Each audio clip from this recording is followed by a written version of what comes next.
Right. All right. I'd like to reconvene the Mountain View Los Altos school board meeting for May 6th. Please note it is 7:10. Barring any technical difficulties.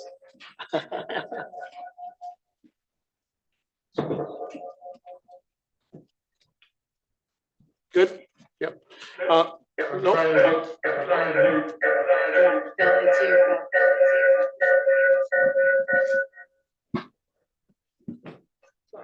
Where is you? On the right side.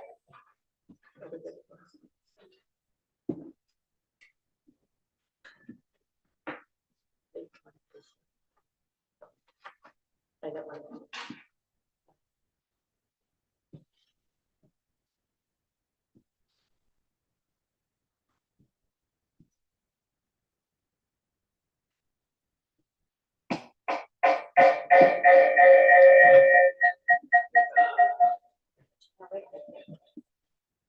Bob, there's no mute.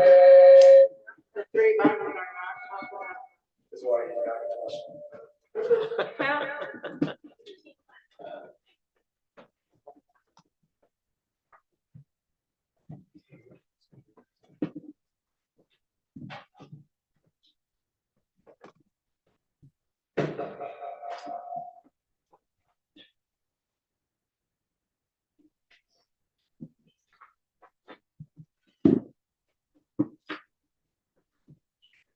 Good.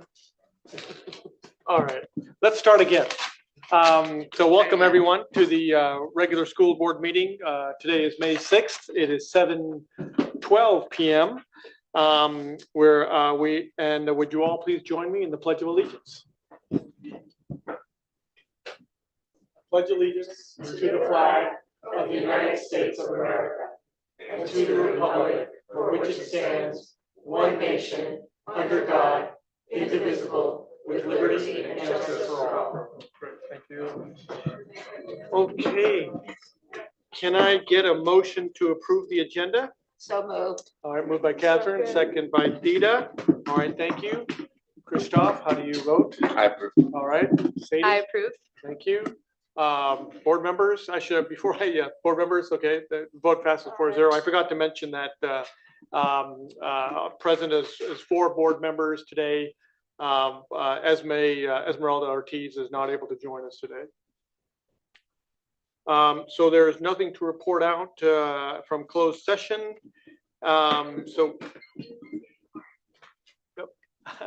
And so move on to 9.0, recognition of resolutions. Let's go ahead and start with resolution number 2324-50, recognizing Classified School Employees Week. Thank you, President DeVay. This resolution is in a recognition of Classified Employees Week. Whereas classified school employees provide valuable services to the schools and students of the Mountain View Los Altos High School District, and whereas classified school employees contribute to the establishment and promotion of a positive instructional environment, and whereas classified school employees serve a vital role in providing for the welfare and safety of Mountain View Los Altos High School District students, and whereas the Board of Trustees acknowledges and endorses this year's theme for Classified School Employees Week celebrations, which is Empowering Generations, And whereas classified school employees employed by MVLA high school districts strive for excellence in all areas relative to the educational community.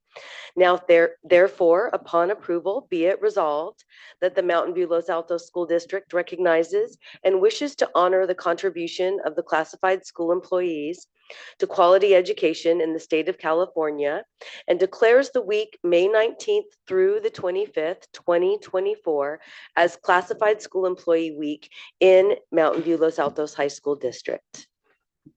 Thank you. Any questions or comments? Yes. I just want to say that we can't run it without them, the classified employees, because the teachers are there to teach the students, but the whole other infrastructure and everything else that happens is done by the classified employees. And so, like I said, we can't do it without you. And so we would like you to be empowered and empower future generations. And I move that we adopt this resolution. Thank you, Catherine. I just want to say, I just have a personal story to relate about a janitor at my kids' school who just really impacted the community. He was just created a welcoming community just by his presence, and that's what classified employees do. They're the people at the front desk who are there when your kid needs something. And I've been very, I think my kids have always felt very comfortable going and asking for help, and that's because of our classified employees. I mean, obviously our teachers are very important, but you know, when a kid is hurt on the clean field or something like that, usually that's the first place they go. So, Thank you for that. Thank you for that input. Thank you. So I think I saw the motion by Catherine, second by Phil, right? Christoph, how do you vote? I approve. Approve. Lady? I approve. Great, thank you. Board members, approve? Aye. Board passes 4-0. Thank you. On to the next resolution, 2324-51, recognition of Teacher Appreciation Day. We're very fortunate that we were able to celebrate both our classified employees as well as our certificated employees in the month of May. So before us, I bring the recognition of teachers resolution, and it is as follows. Whereas California Education Code Section 37222 sets aside the second Wednesday in May as the Day of the Teacher and encourages exercises directing attention to teachers and the teaching profession. And whereas the Mountain View Los Altos High School District Board of Trustees has the utmost respect and admiration for the teachers who have dedicated their lives and their talents to the education of its children. And whereas the Board of Trustees acknowledges and endorses this year's theme for the Day of the Teacher celebration, which is California Educators United for Our Students. And whereas the Board of Trustees recognizes the truly vital role of teachers in realizing its vision for our students. And upon approval, may it be resolved that the MVLA Board of Trustees extends its sincere appreciation to the teaching staff of our district for the contributions and those who make our schools successful. And they will join with the State Board of Education and all citizens in recognizing May 8th, 2024 as the Day of the Teacher. Thank you very much, Dr. Meyer. Okay, any questions or comments? I just also wanted to say that teachers there are many studies that show that teachers are essential to student success, and our district is one of excellent because of our excellent teachers. I move that we approve this resolution and point to the 6-year goals, improve academic achievement of all students equitably at all performance levels, and that is what our teachers do. Great, thank you, Catherine. So motion moved by Catherine, second, do you have a second? Phil? So motion is moved by Catherine, second by Phil. Sadie? I approve. Sadie approves. Christoph? I approve. Christoph, thank you very much. Board, how do you vote? Aye. Motion passes 4-0. Thank you very much. Another resolution, 2324-52, Asian American Pacific Islander Heritage Month. Yes, thank you. And I remember President Dave, you brought this forward a few years ago. And so we bring it back to you again. And so whereas in October 1978, President Jimmy Carter signed a joint resolution designating this as an annual celebration, which we now know as Asian Pacific Heritage Week. And whereas in 1990, Congress voted to expand Asian Pacific heritage from a week to a month-long celebration in May of 1992, the month of May was permanently designated as Asian Pacific American Heritage Month. And whereas studies have found that the academic needs of Asian American and Pacific Islander students are frequently overlooked, and understanding Asian Pacific Islander history is an important part of celebrating Asian American and Pacific Islander Heritage Month. And whereas we acknowledge these Americans for their contributions to government, industry, and commerce, agriculture, science, literature, and the arts. And whereas California is one of the states with the largest Asian American and Pacific Islanders population, and we acknowledge the historical and cultural contributions of Asian Pacific Americans in the development of the state of California. And whereas the diversity of these groups include Asian Indian, Bengali, Burmese, Cambodian, Chinese, Filipino, Guamanian, Hawaiian, Hmong, Indonesian, Japanese, Korean, Lao, Malayan, Okinawan, Pakistani, Samoan, Thai, Vietnamese, and others. And upon approval, may it be resolved by the trustees of MVLA High School District that May 2024 is designated as Asian American and Pacific Islander Heritage Month, and encourage all schools to commemorate this occasion with appropriate instructional activities to recognize the countless contributions that Asian Americans and Pacific Islanders have made in helping our nation. Thank you very much, Dr. Meyer. Okay, any questions or comments? Catherine? Sure. I'm very chatty today, eh? Anyway, this is another example of we recognize all of our different student bodies and all of our different families. And this month, thanks to Jimmy Carter way back when and our board for starting to do this, we're particularly focusing on the Asian American Pacific Islanders. And we're just so proud to have such a diverse community. And we hope we support all of you equally and always. I move that we approve this resolution. Okay, moved by Catherine, second by Theta. All right, Sadie, how do you vote?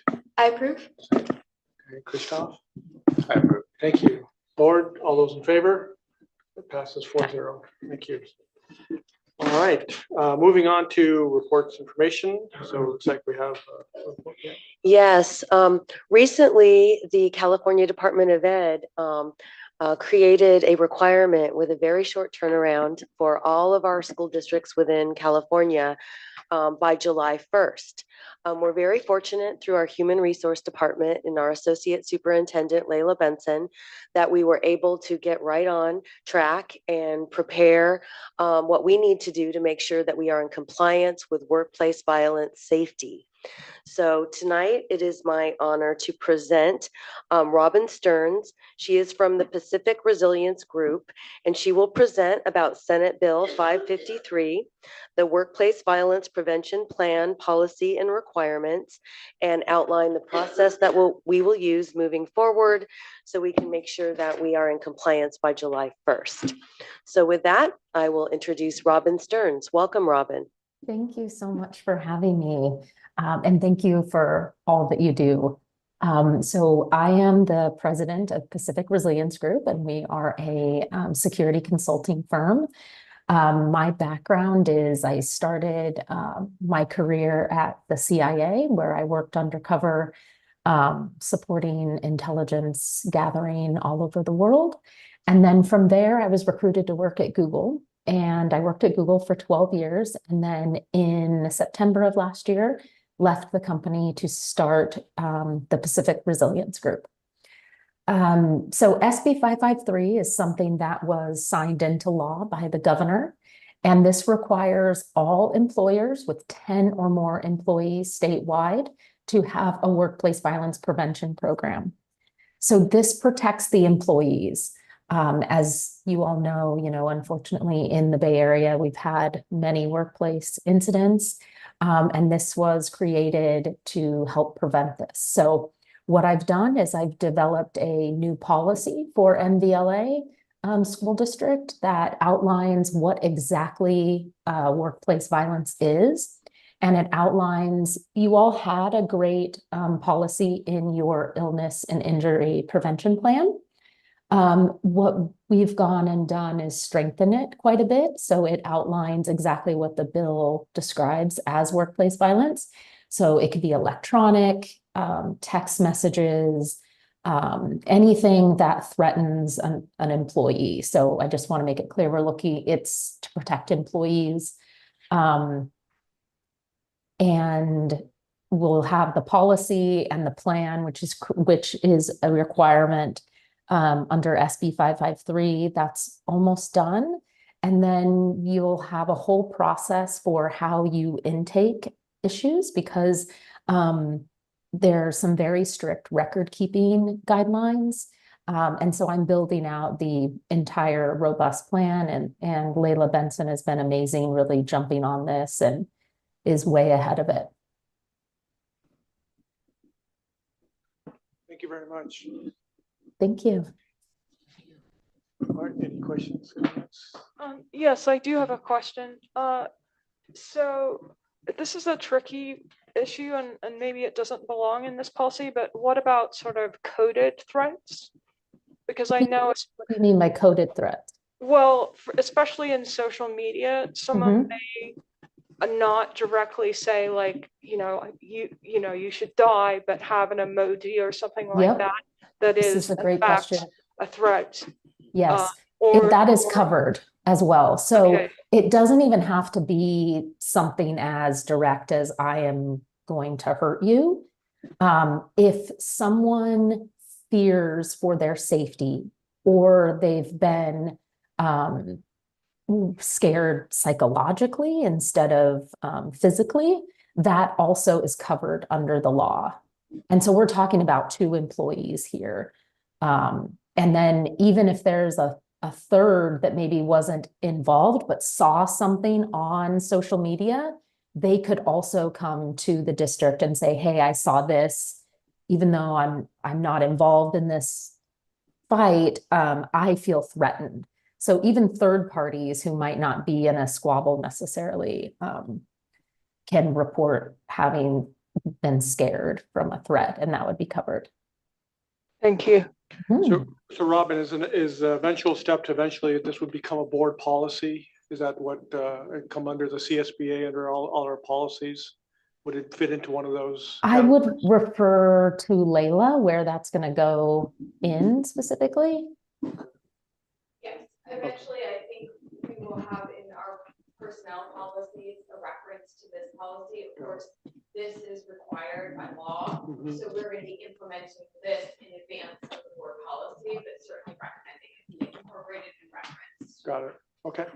Thank you very much. Thank you. Any other questions?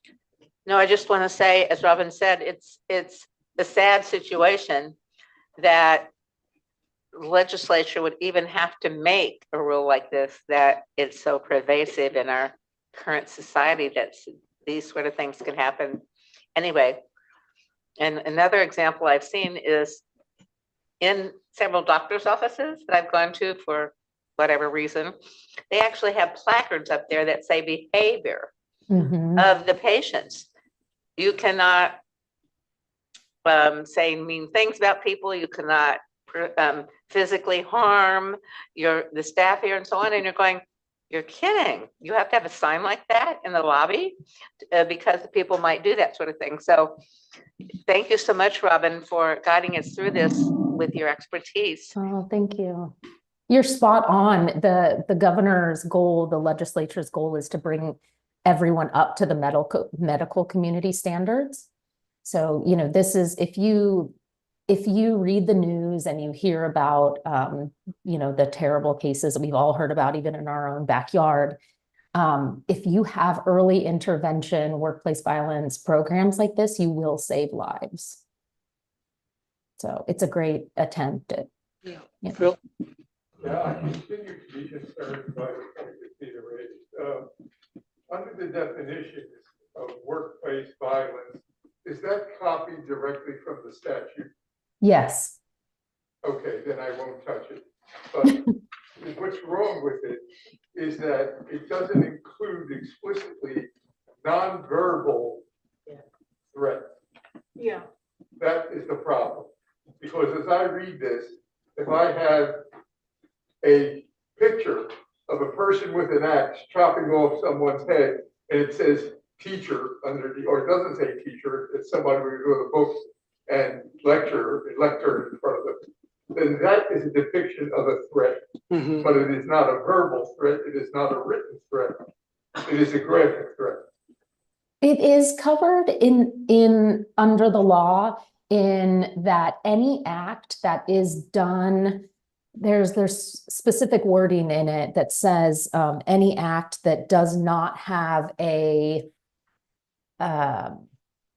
reason, or I'm forgetting the exact words, is covered under that. So something like that would absolutely be covered under the law. Are you referring to the section where it says behavioral or physical conduct that conveys blah, blah, blah? Yeah, and then it says without a legitimate business purpose. Right. Yes. Ends with that. Yeah, again, you would have to interpret that graphic depiction as a behavioral or physical conduct. Mm-hmm.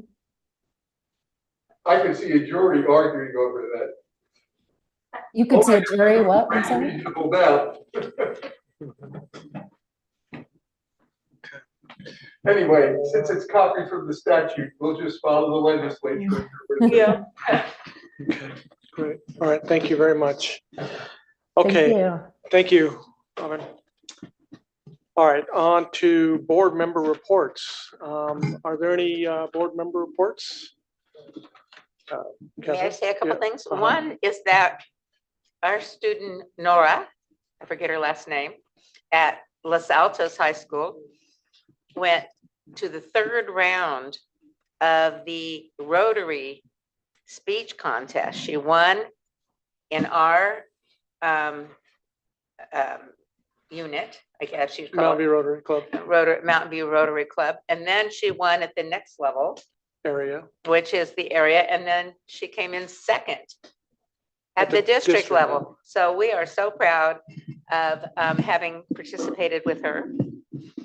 And Rotary also does other programs, and we're about to send several students to the Rotary Youth Leadership Award, which is really an academy for leadership camp in the summer. So we're working with groups like the Rotary to engage our students otherwise in activities, both academic like speaking and as well as in leadership training. Yeah. So that is a great thing for us to participate in as some of our board members. Yeah. All right, thank you very much. Thanks you for saying that. Any other board member reports? Yes, I just have a brief one. I went to the Mountain View Chamber Mixer.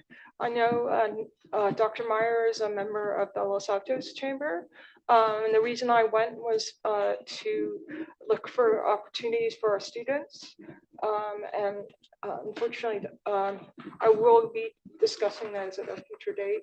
But I think I think clearly members of the business community are interested in MVLA, which is great because we're such a high performing district and we have such a diversity of students.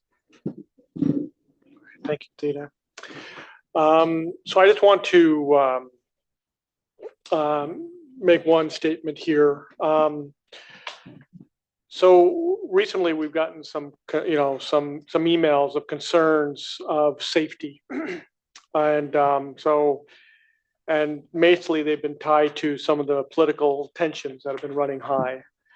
So I just want to remind everyone that it's more important than ever to ensure that our school remains a safe and inclusive environment for all students. We have board policies in place and to deal with many disciplinary type of behaviors. But these policies serve as a backbone of our commitment to maintaining a culture of respect and accountability. But safety isn't just following rules. It's also about supporting one another. Our teachers and staff play a crucial role in shaping the educational experience of our students. We heard a couple of resolutions today about not just our teachers, but our staff as well, where they are focused on providing a positive instructional environment. They work tirelessly to provide guidance, inspiration, and support, often in the face of unprecedented challenges. So I want everyone to keep that in mind. So let's not forget to extend our gratitude and support to them. So we need to make sure that we create a very safe environment for each and every student. We want you to participate in dialogue, but it should not get into a point of making anyone feel unsafe coming to a school district, or going into a classroom.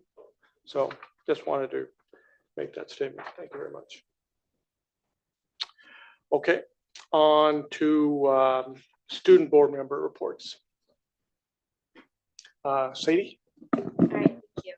May is Asian American Pacific Islander Heritage Month. Thank you, Dr. Meyer, and Jewish Heritage Month. Our campus is so lucky to have over a dozen cultural clubs on campus, and ASB is looking on ways to collaborate with clubs to celebrate both AAPI and Jewish students on campus.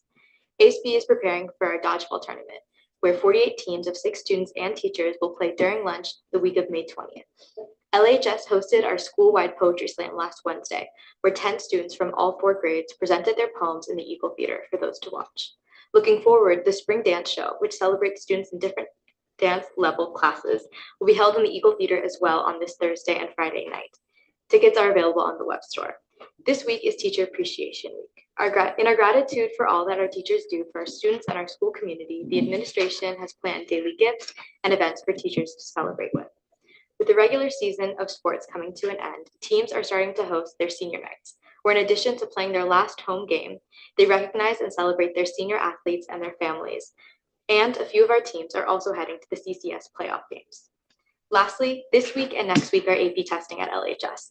With at least 2 tests happening every single day in the Aux Gym, our AP students are studying and preparing for their exams, with help from the library, the tutorial center, and peer tutors. Busy month. Yes.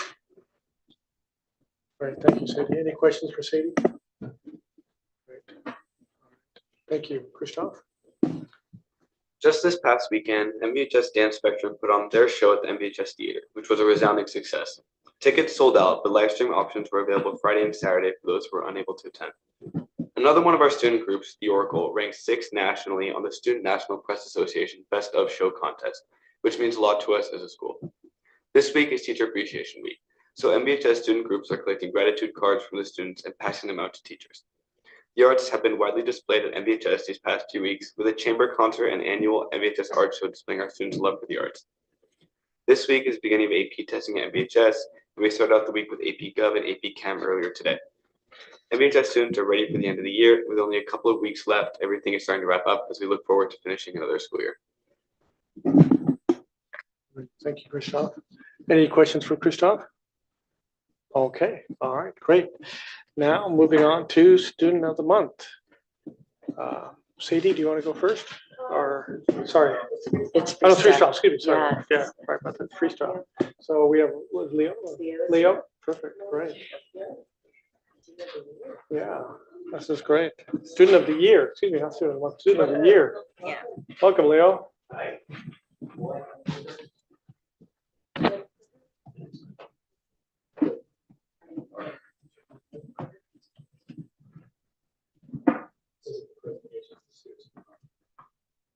I thought I was brought up for the freestyle thing. Oh, Student of the Month of the Year.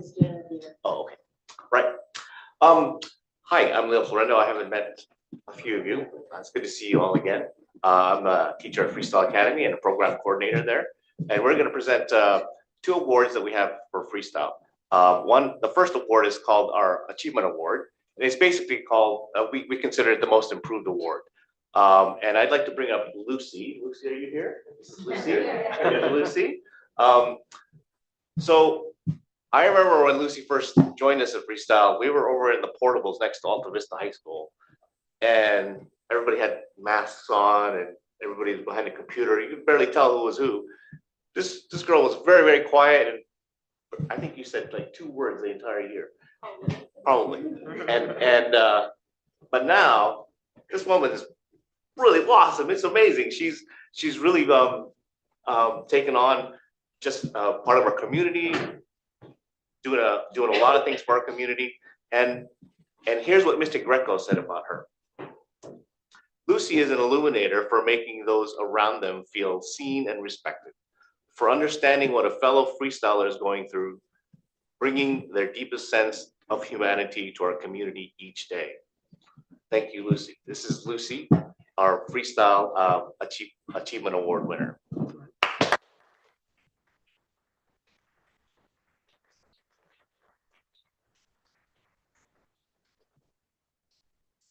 Questions? Yes, let me ask the board, any questions for Lucy? You want to go first? I'll go first. Okay, at Freestyle, what was your favorite project you did the whole time?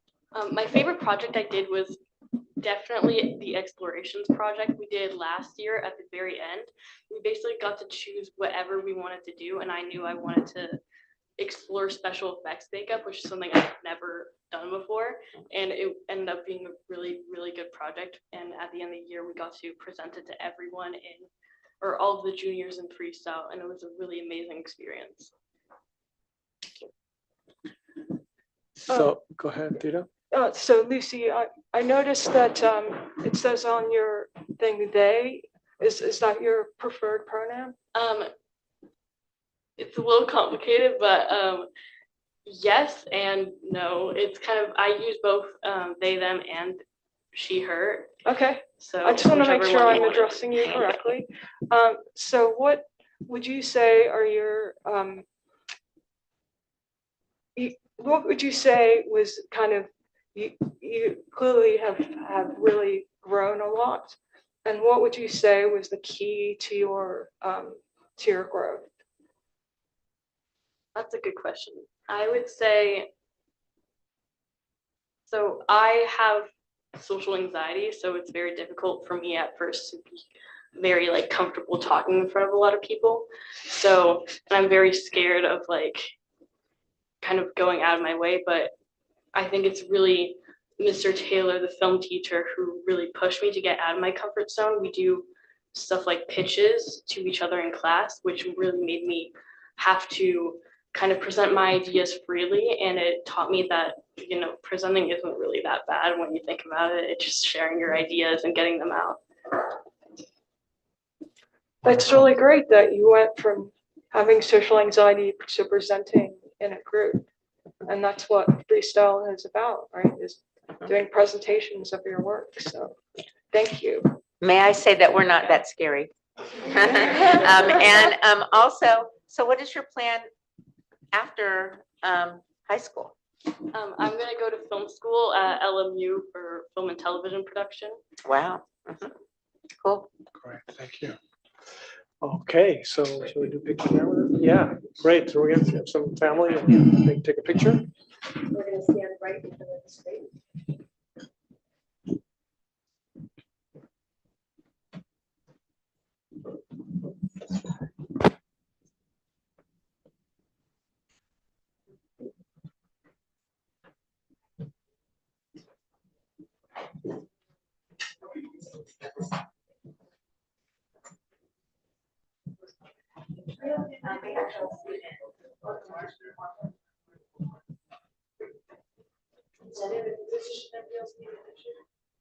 Yes,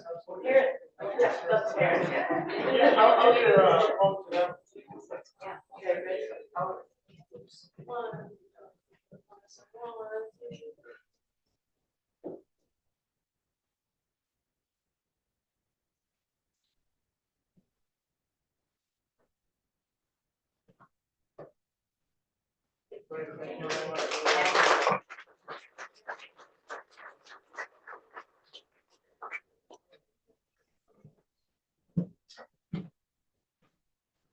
one more. Sophia, come on up. So we have a freestyle student of the year, which is really student of the past 2 years. So staff had a no-brainer decision to pick Sophia here as our freestyle student of the year, and Mr. Cho is going to say a few words about the. Good evening, everybody. I'm animation teacher at Freestyle. Okay, Sofia Dominguez has been an incredible student. Her hard work and positive energy helped the whole animation classes get a wide perspective and deeper peer collaboration to the lots of projects. She always brings smile to the class and try to help other students.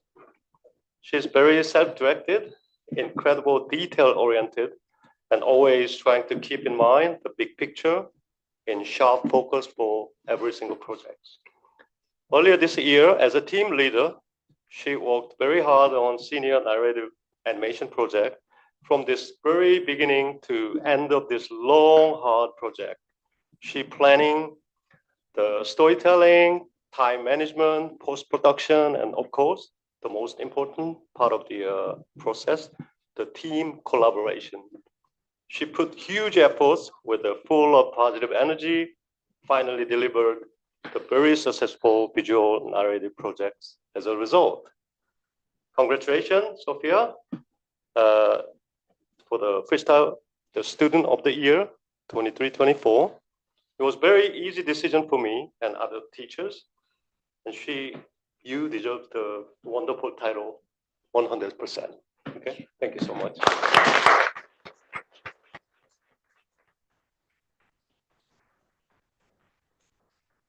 Congratulations, Sophia. So we may have some questions from the board. Phil? Phil goes first. So, congratulations, that's quite a lot of compliments you did there. I noticed that it says, you are very much appreciated for your multicultural perspective and how you infuse that into your project ideas and creation. How did you come about that perspective? And what do you do to infuse it in those creations? So actually, I was, my family is all from Mexico. I was also born in Mexico. And when I was very little, my family came here. And I was in Arizona first, then we came to California and Mountain View. And I have always strived to keep my culture within me very proudly and with a lot of love. I am fully bilingual, and also have been studying Japanese for a lot of years now, and I have also been very interested in the Japanese American community. I have found many friends within this community. I have found many friends within all our beautiful communities in this great area, the Bay Area. And honestly, my life goal really is to be able to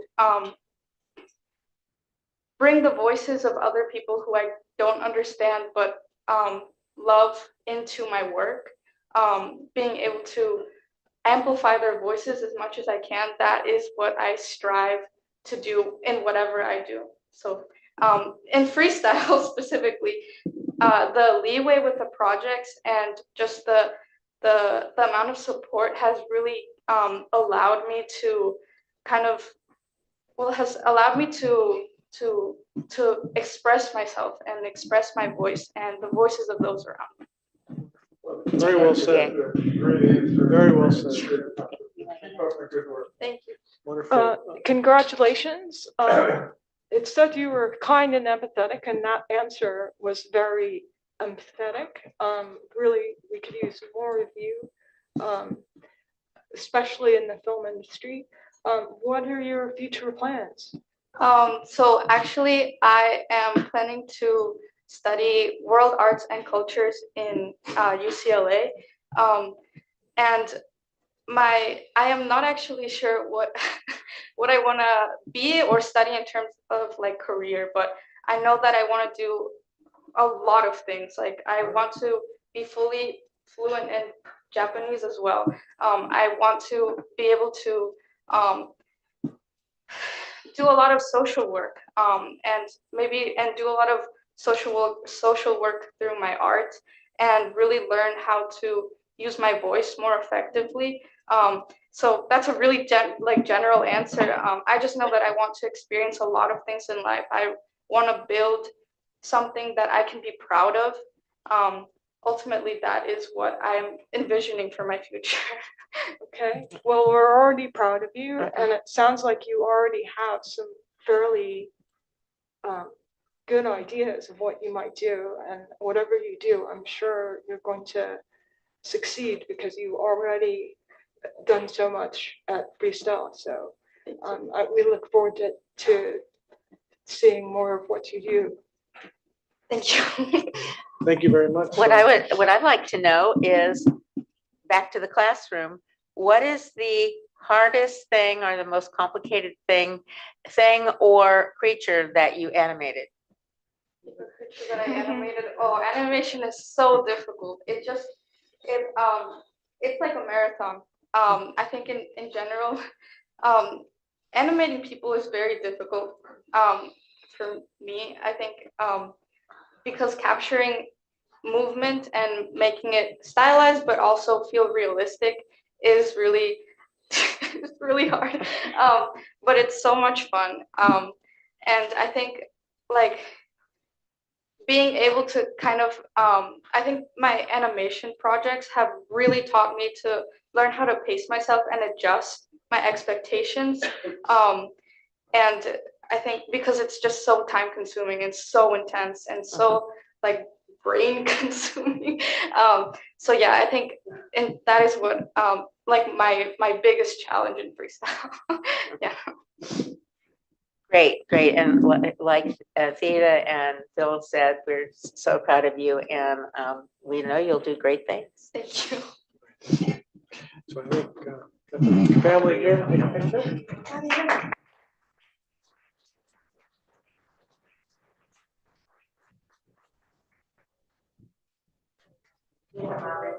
Yes.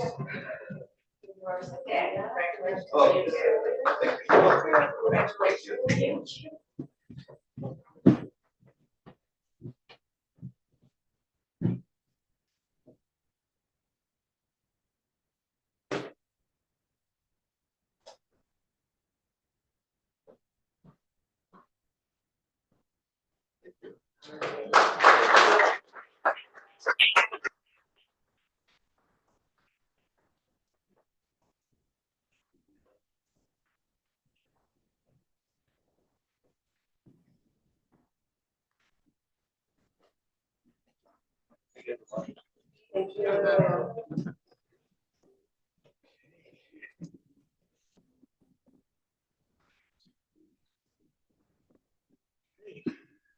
To Superintendent report. Yes. Yes, and congratulations to our students of the month. They're so wonderful. All right. May, as we start May, we're really turning into our last laps as we complete a lot of activities. So you're going to see some wonderful scenes from campuses of some of the things that have been going on and some of our final meetings. I wanted to share our family partnership meeting was a great success, and I see some of our family partner attendees here in the audience. And it was a great opportunity for our students who are in our student advisory to present some of the findings that they found over the last year. They led the conversations at the tables, and we look forward to having them at our study session on May 20th at 4 p.m. So here are some scenes from that. It was held at the Los Altos Community Center, and thank you to all who attended. Wanted to also share on our campuses, we're really seeing them taking care of themselves and having fun while they're still working hard to study and complete their academic year successfully. You can see here on the left our Alta Vista softball season kickoff. And then on the right, our students at Alta Vista and our students at Mountain View and also at Los Altos are automatically enrolling in Foothill this year. A certain group, we held a sign up, and we worked with Foothill Community College to avoid some of the bureaucratic paperwork, and so we're trying to open up that pathway so it's easier and more automatic as we partner with Foothill Community College. So thank you to Alta for this picture of our first student cohort. And then this just shows everything. And if it feels like a little bit of overload, it's because it is. And so you can see a beautiful picture from an art exhibits on the right, photography, painting and drawing. You can see some of the presentations and drama productions that have completed.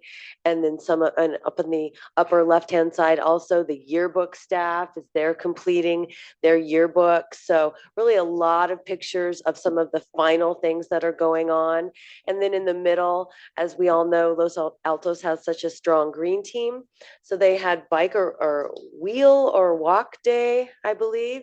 And so you can see there in the center that many of them rode their bikes to school, and many do that regularly, which is wonderful to see. So a lot of things happening there at Los Altos. And then in similar fashion, you can see some of the wonderful things going on at Mountain View. They had an art exhibit that they held on their campus, and you can see some of the beautiful pictures and painting and drawing, and they were displayed. You can see some of the fun things happening. They were having a lot of theme days. I think I saw the principal on Jeans Day, and still wearing yellow, but also Jeans Day. And then on the upper left, I wanted to point out the musicians from the band at Mountain View. They were playing during a particularly rainy season. And so they would go in the trailer to practice. And then when the rain stopped for a moment, then they would go out and participate. And so you have to really admire that dedication. They were out there having fun, playing in the rain.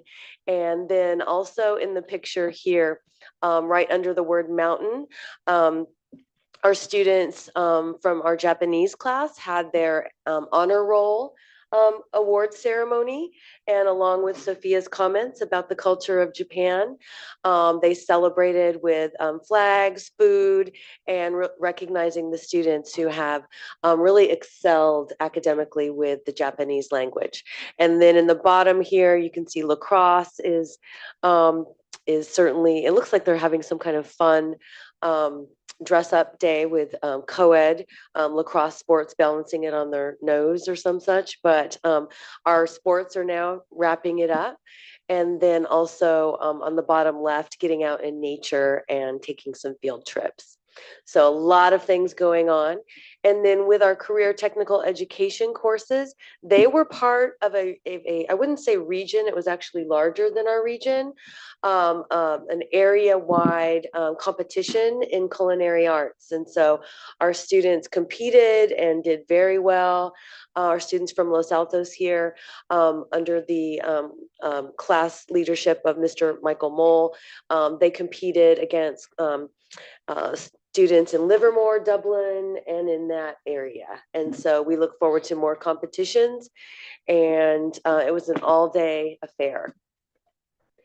And then lastly, it is the tribute time of the year, and our foundation, this fundraiser that they do is such a wonderful way to honor our teachers, especially during the month of May.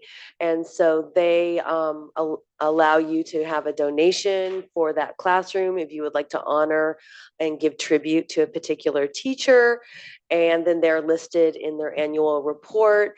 And many, if not all of our teachers have been recognized for their excellence.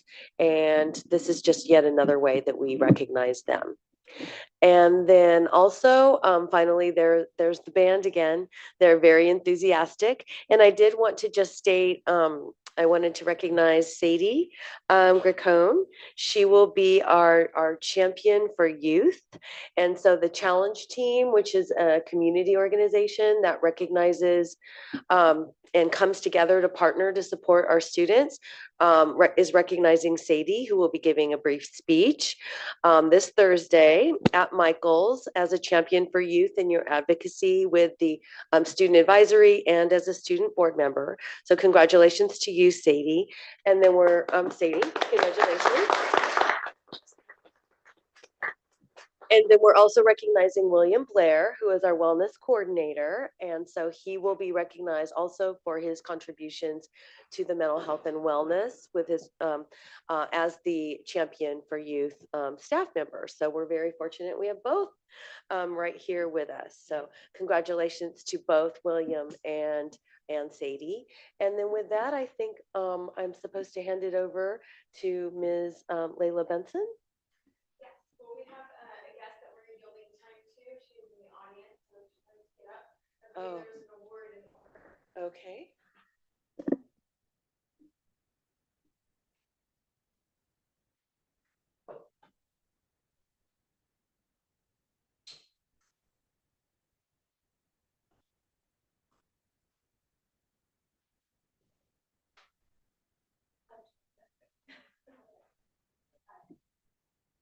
So the Los Altos Mountain View Council of PTAs wants to recognize Dr. Nellie Meyer with an Outstanding Administrator Award.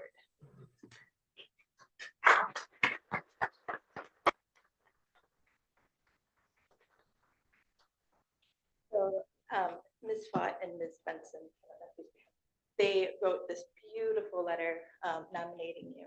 And I'm not very surprising. And we could talk for hours about how wonderful you are, but I don't want to put you on to that. So I'm going to shorten it a bit.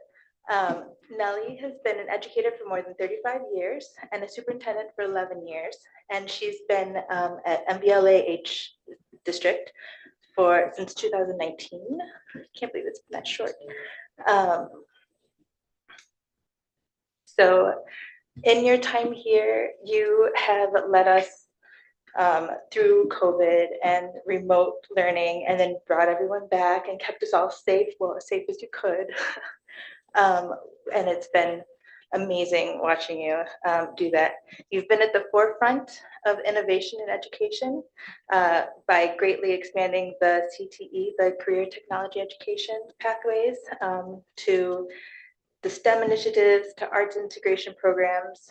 You introduced many programs to engage students and prepare them for the success of the 21st century. You pushed for expanding the district's adult education program, expanding the in-demand programs and diversifying course offerings, like the recent addition of an optometry pathway. Awesome. And the opportunities for enrollment in middle college have doubled, which helps an alternative educational setting for students to succeed, which is fantastic. While you've been here, you formed the Student Advisory Council, and since then, both Los Altos and Mountain View have done the same because you care about what students think, as well as what parents and everyone else thinks. So it should have happened a long time ago with multiple people. So your proactive approach to addressing issues, coupled with your ability to inspire and empower others, has been instrumental in navigating complex challenges and ensuring continuity of learning and support for all students.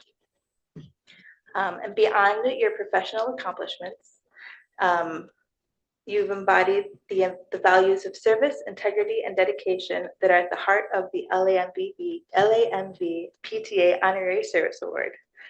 Your tireless advocacy for educational excellence, equity, and student success exemplifies the spirit of this prestigious recognition. So, thank you. No, thank you.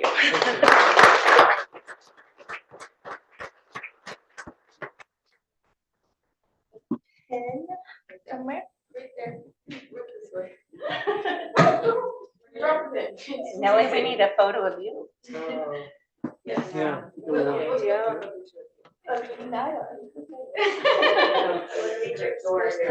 Oh, yeah.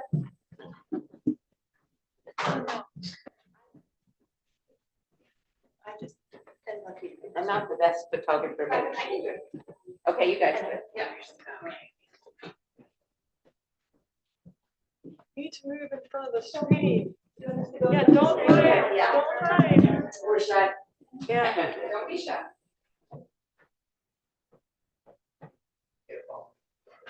I know I'm not saying too much. I just want to thank the Board of Education and the students here who are on the board, because all of the things you mentioned were done with our partnership. And then also the leaders who are here in the audience and the family members, our principals, our parents, our students. And so thanks to all of you as well. I share all of this with you.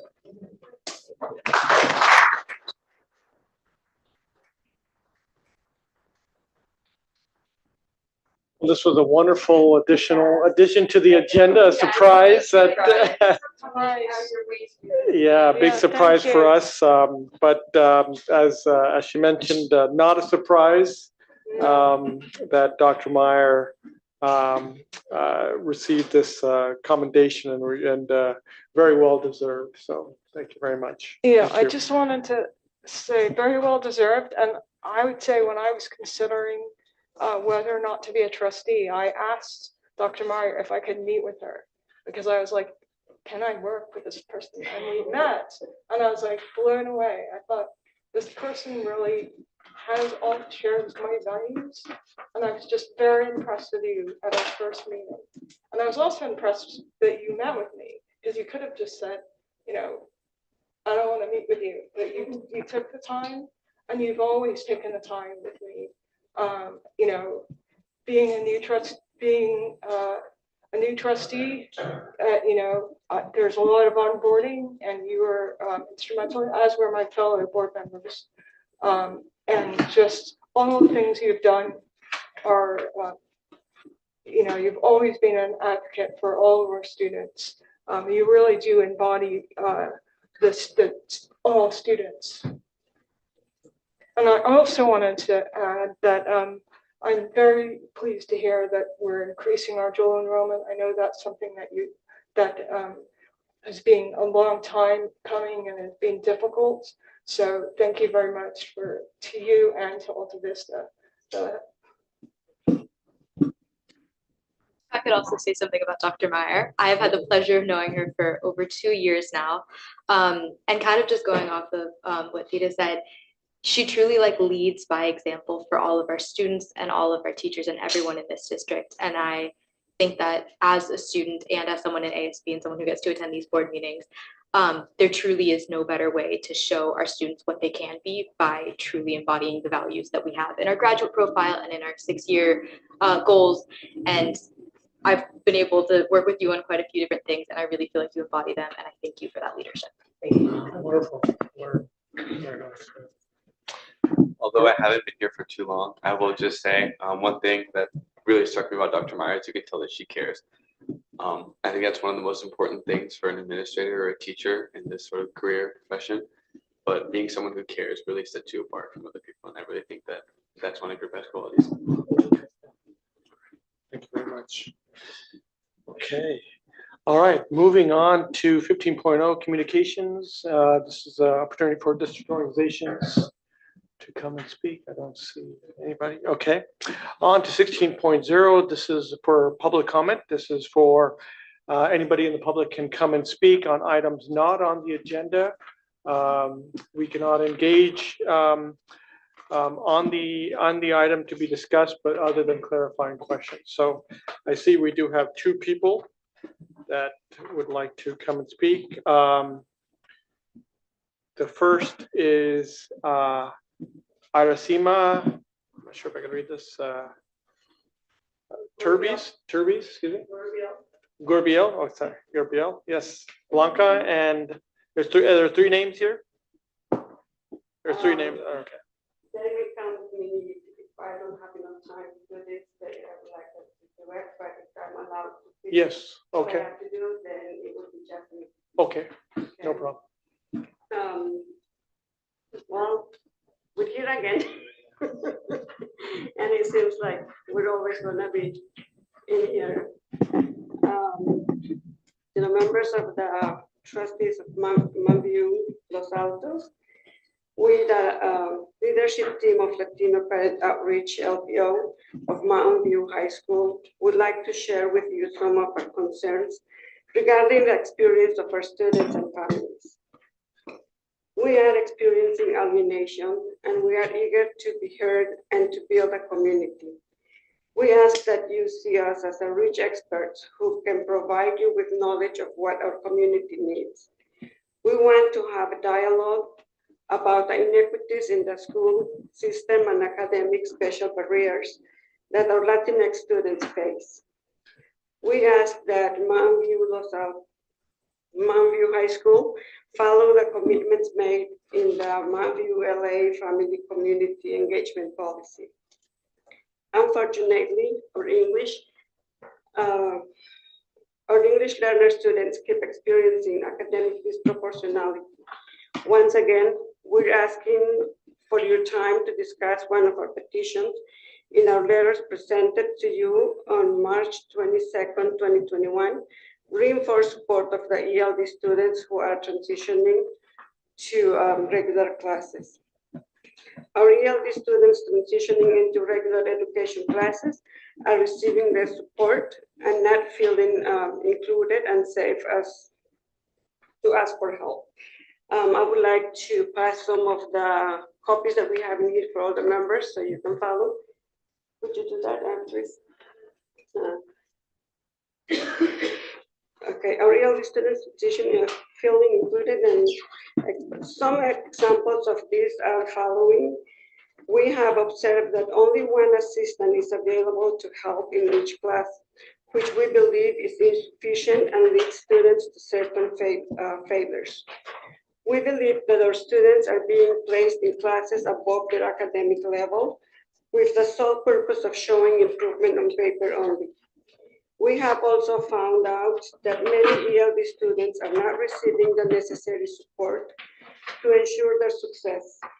The math with support class has been removed and replaced by algebra math, and there is not adequate support for students who need additional help. ELD4 has also been removed, and students are reporting that they are lost and not understanding the contents of the classes. Recently, many students have complained that the administration has changed their schedule without any warning to the parents or legal guardians. New students entering Mount View High between 18 years old and have not yet achieved the level of English needed in order to be reclassified to graduate are sent to the adult school, which doesn't have an ELD program. The students transferred to adult school do not graduate from high school.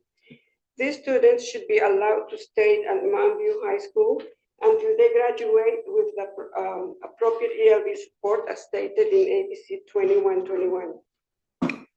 Many of our LPO students are refugees and new to the country, arriving with a history of trauma and needing additional support. Parents would also like to be more informed about the LPAC placement test because knowing this will help students prepare better. It is the test designed by the school or by the state. LPO's leaders also listen to other parents who have expressed that their recent entry ELD students feel uncomfortable while taking the LPAC test. We believe it is important for parents to know more about students' academic progress and where students are in regards to reclassification eligibility. LPO parents are also asking for data to observe the new efficacy of the efficacy of the changes being made to the ELD program, not just in number of students being reclassified, but also in their academic process and engagement.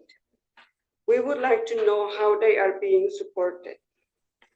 As parents, leaders of LPO, we believe that parents' engagement is crucial to the success of our students. In recent years, we have faced new challenges that have made this difficult. We are under pressure to dissolve LPO and join PTSA neglecting the significance of cherished cultural values among Latino parents. I'm glad that she was the one who mentioned cultural in here because that's one of the things that we have in here too. The familismo, respeto, and personalismo are fundamental to our community, promoting unity and positive change. Members of LPO value and emphasize warm, personal relationships through meetings such as El Cafecito and lunch with the students.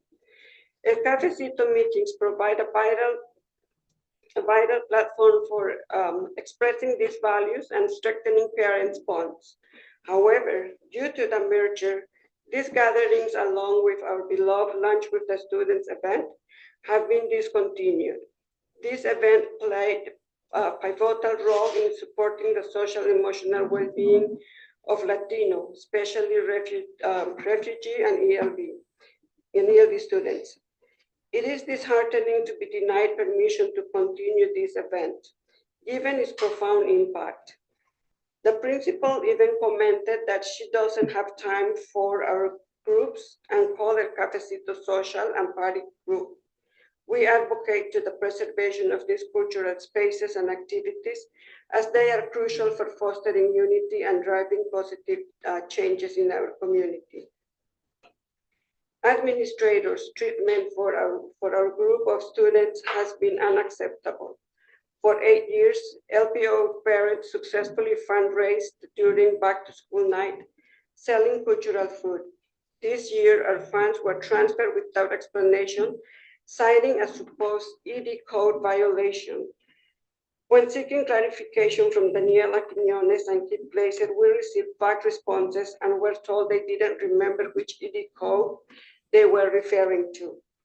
They insisted that the school should manage the funds, threatening to donate them to the folkloric dance group, and finally doing so. These actions disregard our established practices and unfairly penalizes us for responsibly managing our raised funds. Every year, our Latino Award ceremony is celebrated in the theater. Even though the theater was reserved a year in advance to guarantee the availability of the theater to celebrate our students' hard work and accomplishments. On April 2nd, for the first time, the Latino Award ceremony was held in the Mountain View High School cafeteria when Dr. Glazer and Daniela Quiñones delivered. Our community and we expressed our discontent and disappointment to the last minute change. Dr. Glazer stated, "I don't understand what the big deal is." She also expressed concern about damaging the carpet of the cafeteria and asked the folkloric dancers to put tape on their shoes to prevent any damage to the carpet. In March 2023, the folkloric dance group had ample funds for expenses, yet encountered significant hurdles funding a worship trip. Despite having enough funds for the entire group, one student was unfairly excluded due to administrative errors. These students submitted forms on time, but was neglected in the reservation process, ultimately missing out the workshop. Later, when students discovered sufficient funds, they were told otherwise by Mrs. Quiñones, who claimed that money was used for jackets without prior explanation or input from the club members. These instances highlight just a fraction of the inequities we face. The parents and students of LPO are fed up with the discrimination we've endured over the past 2 years under the direction of the principal, Dr. Kip Glazer, and assistant principal of ELD, Daniela Quiñones. These experiences have exacerbated the existence of academic achievement gap observed by WASC 4 years ago, a gap we are determined to bridge. The LPO parents leaders have invested significant effort in collaborating with the school, yet it is evident that the new MVHS administration fails to acknowledge our contributions. We demand that the board members thoroughly investigate the issues outlined in this letter. It is imperative that they prioritize the interest of students, teachers, staff, and parents to uphold the integrity and credibility of our concerns. Sincerely, Parents Outreach. Thank you. Thank you very much. Thank you very much.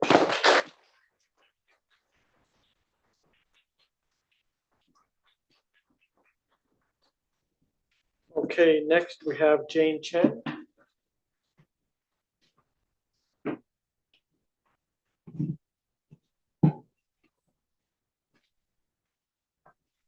Hi, thank you for that presentation. I appreciate that that is being addressed, and I had brought that up as well because representing special education students, I did find some disproportionality inequity issues, and I have brought it up to the board. As you already know, 1 in 6 Latino students are identified as having needs for special education, and that is just not right.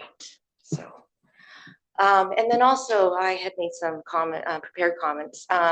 Please reconsider your choice of words in special education course offerings and descriptions in the Mountain View High School 24-25 course catalog. It is not appropriate, in my opinion, to label our students, our district students, as having cognitive deficits. It's a poor choice of words. In addition, the course catalog identifies 4 categories of specialized academic instruction, of which 3 out of the 4 categories automatically are not in regular classrooms for most of the day or the least restrictive environment, as per IDEA law. So, you know, off the top, you're describing most of the students are not in LRE. The CDE goal, as you know, is that at least 60%, so 60% or more of all students in special education in all school districts are in regular classrooms. And as you know, MVLA is far below the average in our county, in the state, and in the country. And then within the special education, the students who are identified as having IEPs who are Latino, only 31.8% are in regular classrooms, whereas 71.8% of white students are in the regular classrooms. So again, a very clear disparity issue. So thank you for giving me the opportunity to speak. Thank you.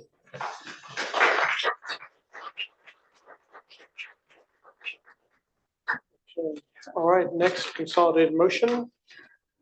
Do we have anybody who would like to pull or would you like to make a motion? I move that we approve items 17.1 through 17.16 of the consolidated motion. Moved by Catherine, seconded by Phil. Sadie's already. I approve. Thank you, Sadie. Christophe? I approve. Thank you, Christophe. All right. So I should say the motion, I didn't make the motion, but the motion was to approve consolidated motion 17.1 to 17.16. So approval by Sadie, approval by Christophe. So board members, how do you vote? Aye. Vote passes, consolidated motion passes 5-4-0. Okay, moving on to 19.0 business action items. So the first one is the Freestyle Academy program update.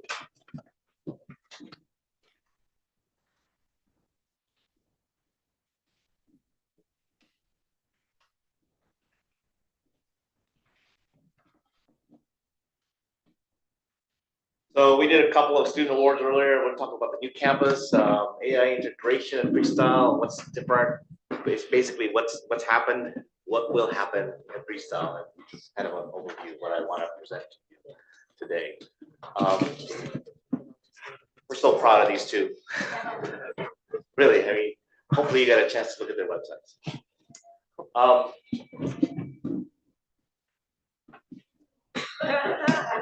take one. Yeah, I know. We are just basically very, very, very, very thankful to move out of those old temporary buildings over by Alta Vista. Sorry, they're nice.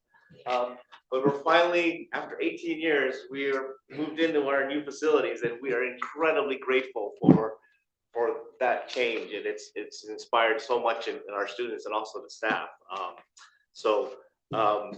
The space allows students to kind of breathe, and they're not like this in the temporary buildings anymore. So it's actually quite inspiring. Kids are actually more on task because they feel they're in a special place. And so these are our students, different classes, and they're pretty happy. I mean, staff's pretty happy too. We can't believe that we are over there all the time. We're just like, wow, this is amazing. I just want to share with you a couple of things that are also new besides the facility. We have this new laser printer right here, laser cutter printer, that allows us to cut wood, paper, different things. And this is a piece of art by one of my seniors. He created this story, a narrative story, and in it is kind of this tech crazy world. And he built this thing. So if you just want to play it, it's stacked wood. So pieces of wood that are cut, and then he glued them all together. And you'd have to read his story to really understand what it is, but it's pretty amazing. And so students are creating these kinds of things using that laser printer. And that's just one of the new things one of the many new things that we had at Freestyle, besides just a new facility. This is our green screen room. I don't know if you've been over there, but we have this full wall of green screen. We use it for many purposes.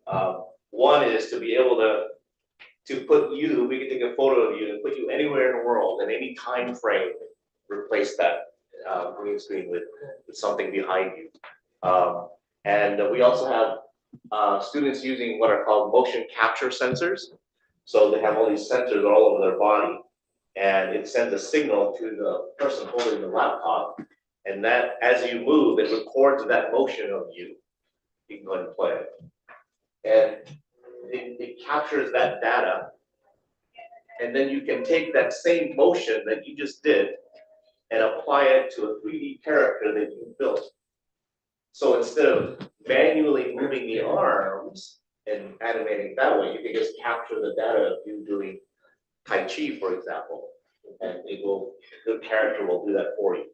And it's much easier to do now. So even this is kind of new for us, and it's much cheaper now. So it's one of the new things that we've been doing. This is an example of what we do with green screen. Go ahead and play. 1950s style. How do you create that style? Well, that whole background there, we don't have that in freestyle. It doesn't exist. Look at that fridge. But that's a freestyle speaker. So this is a simple, exercise where you can take a shot, and it's a realistic thing. That looks like that person is in the 1950s, and so we can do all that kind of stuff without having to have a whole prop department and all these. Yeah, it just makes it so much easier.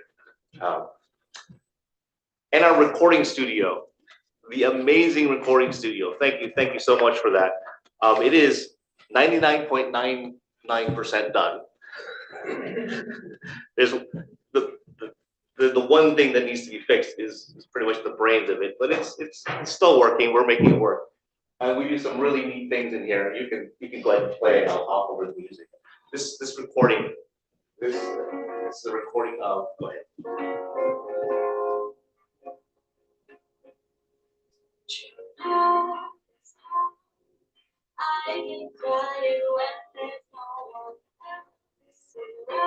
Good. That was a fun recording. We had a bass guitar, a drummer, a piano player, a live singer, all there. They were just having a lot of fun in there. We recorded it, and it was a great song, and we had a great time doing that. And it happens all the time. I've had a solo guitar in there. William Bettinger, one of our seniors, classical guitar player. He's been recording in there probably a total of, I would say, 30 hours, classical guitar for for guitar competitions and also for his films and so on. Beautiful recordings. We had a string trio in there, 2 violins and a cello in there just last week. We had a guitar. A girl wrote a song, and of course she played the guitar and she sang with it. We recorded that just last week. So we have all these different kinds of recordings that are going on there.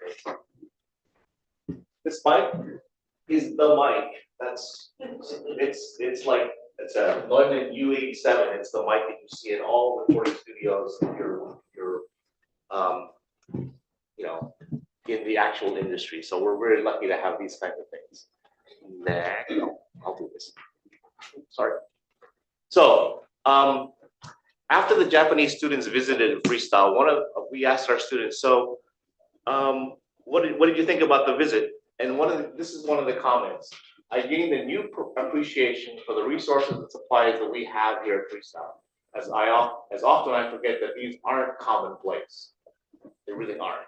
The Japanese students and anybody else who visits us were so awed by all our projects, and they got a new perspective from that. So Freestyle students don't realize that what they have is really, really, really special until they leave Freestyle.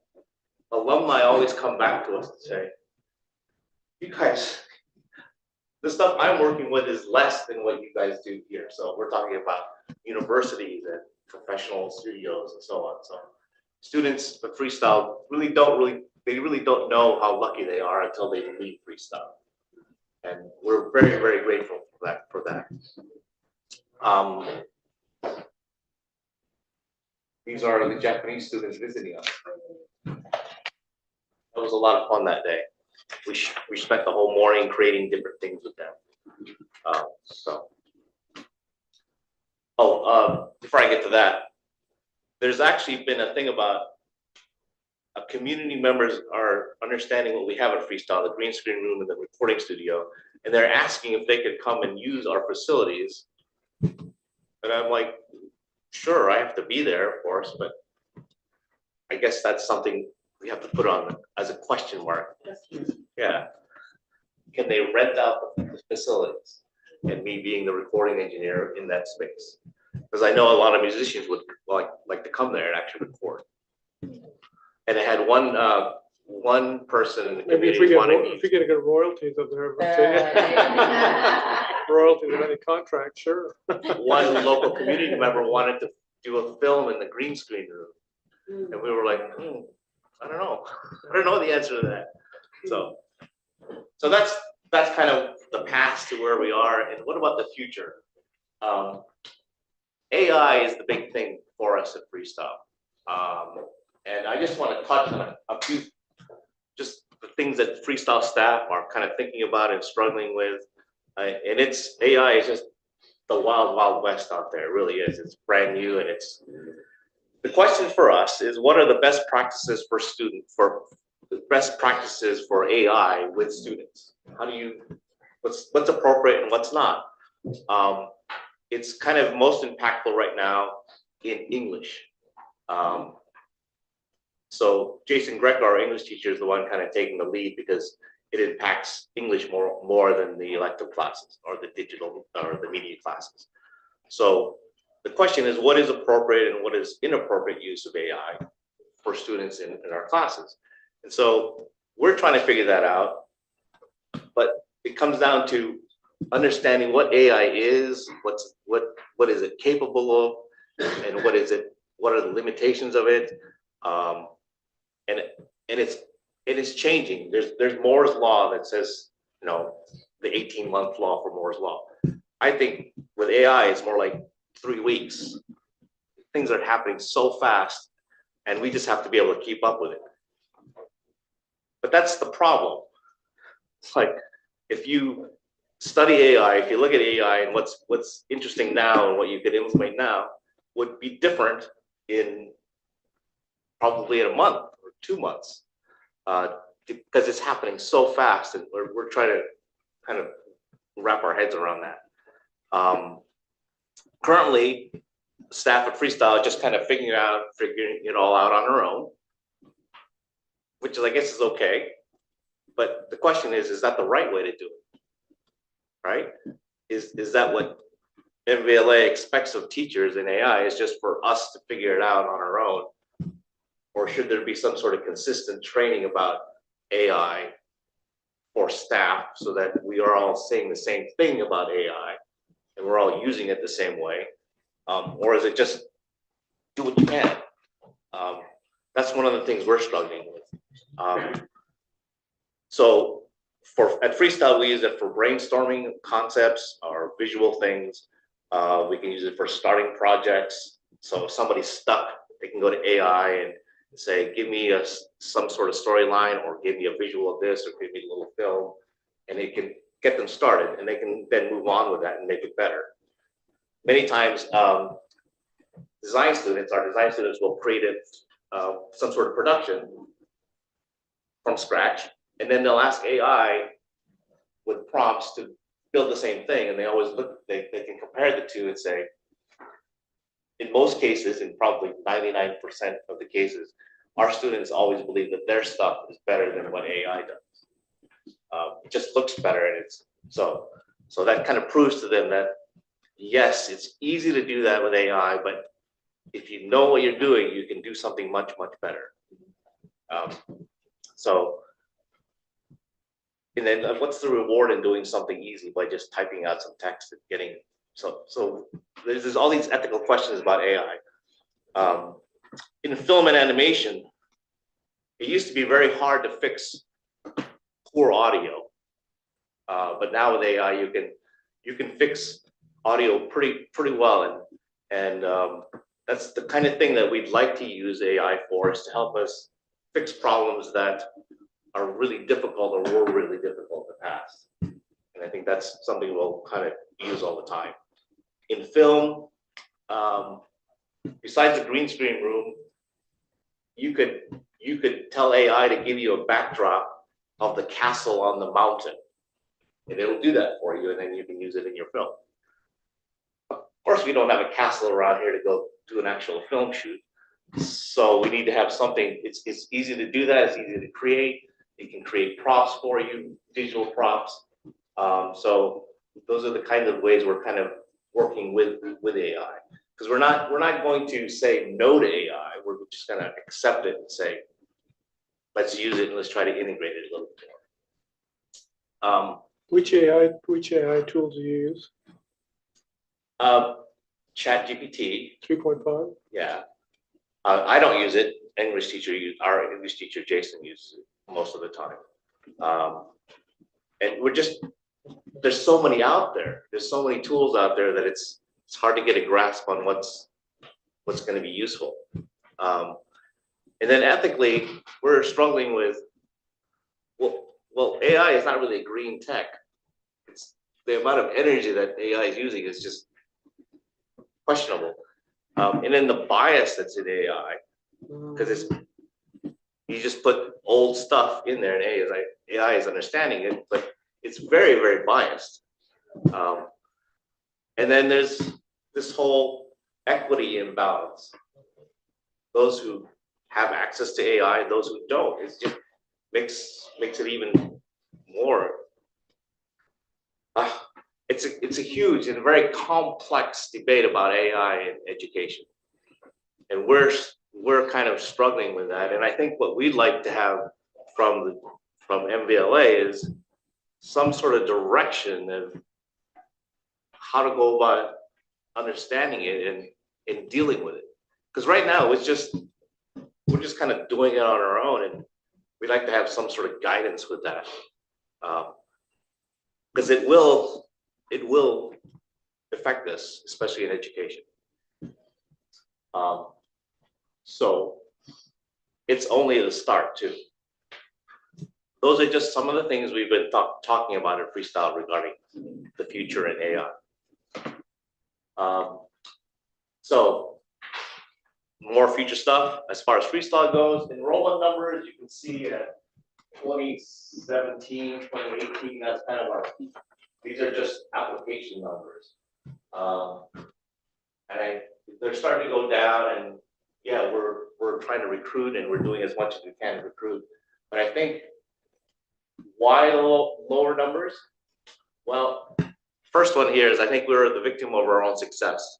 Students produce such great things, and I get the feeling that some students out there look at what freestyle does, freestyle students and what they do, and they think, there's no way I can do that. They just can't see themselves doing that. And so they kind of immediately take themselves out. CTE is a big thing that's happening in the district, which is great. But now we have more CTE programs, and I think all these CTE programs are pulling different students away from other programs. And so all programs, I think, are getting smaller and smaller because of all these other options, which I guess is a good thing. But if you're going to have so many different CTE programs, we have to be okay with having smaller numbers. Because this district, what's amazing about it is that it offers so much for all different kinds of students. It really, really does a good job for the low end, the middle end, the high end, and there's so many options now. And I remember in 1997 when I first hired, there weren't that many options. So, would you say that there are particular programs that are being impacted, or is it across the board? I can only speak about freestyle, but I can also. I just mean programs within freestyle, if there are particular programs that have been impacted more than others. Not really. Okay. It used to be that animation, for example, had the smallest number of students. But for next year, 2024 and on, we have the highest number. Okay. I don't understand why. And film was always the biggest one, and now it's kind of number 2. It didn't make any sense to me, but it is what it is. I have a question too. Yeah. And that is with CT and so on, is there a possibility that you can share, or some CTE things could need or want some of the facilities that you have, that some of those students could use some of those classrooms some of the time? They could, if it fits within the curriculum and we can figure out how to schedule that, yes. So we built this fabulous facility, and if less students are needing it for the original intended purpose, maybe we can share in a different way. We have to figure it out. Yeah. And also back to AI. Have you gone to any like PD things, or Bob, have you gone to some professional developments about AI and stuff, and you've shared or not? Between we had an entire PD day in January for a lot of information shared. For the whole staff, Yeah. not just you. You We were were there on a too. panel together. So yeah. So. it's But just everything, like a you lot said, has changed since January. Yeah. Yeah, well, there you have it. But I guess so we just need a process, or more than a direction of do this or do that. It's more of a process of evaluating new AI and incorporating it that we need to develop. Is that what you're thinking? I want to know what you mean by guidance. Yes, all of that. It's so new that functions, we don't know what we don't know yet. Exactly. But if you had a process for evaluating the new things that come up, or something like that. Ms. Vonnegut, one of our principals, Dr. Glazier, has been a keynote speaker and a public speaker on AI from a site leadership perspective. And in January, we had a full day where we spoke about AI, but ultimately I agree, we're, looking at, I know Terry's working on looking at a policy that helps us have some guardrails, and then also looking at training, and it's really kind of a decade-long endeavor. The other thing I wanted to ask about, and thank you, Ms. Bott, for providing the information, was about Los Santos transportation.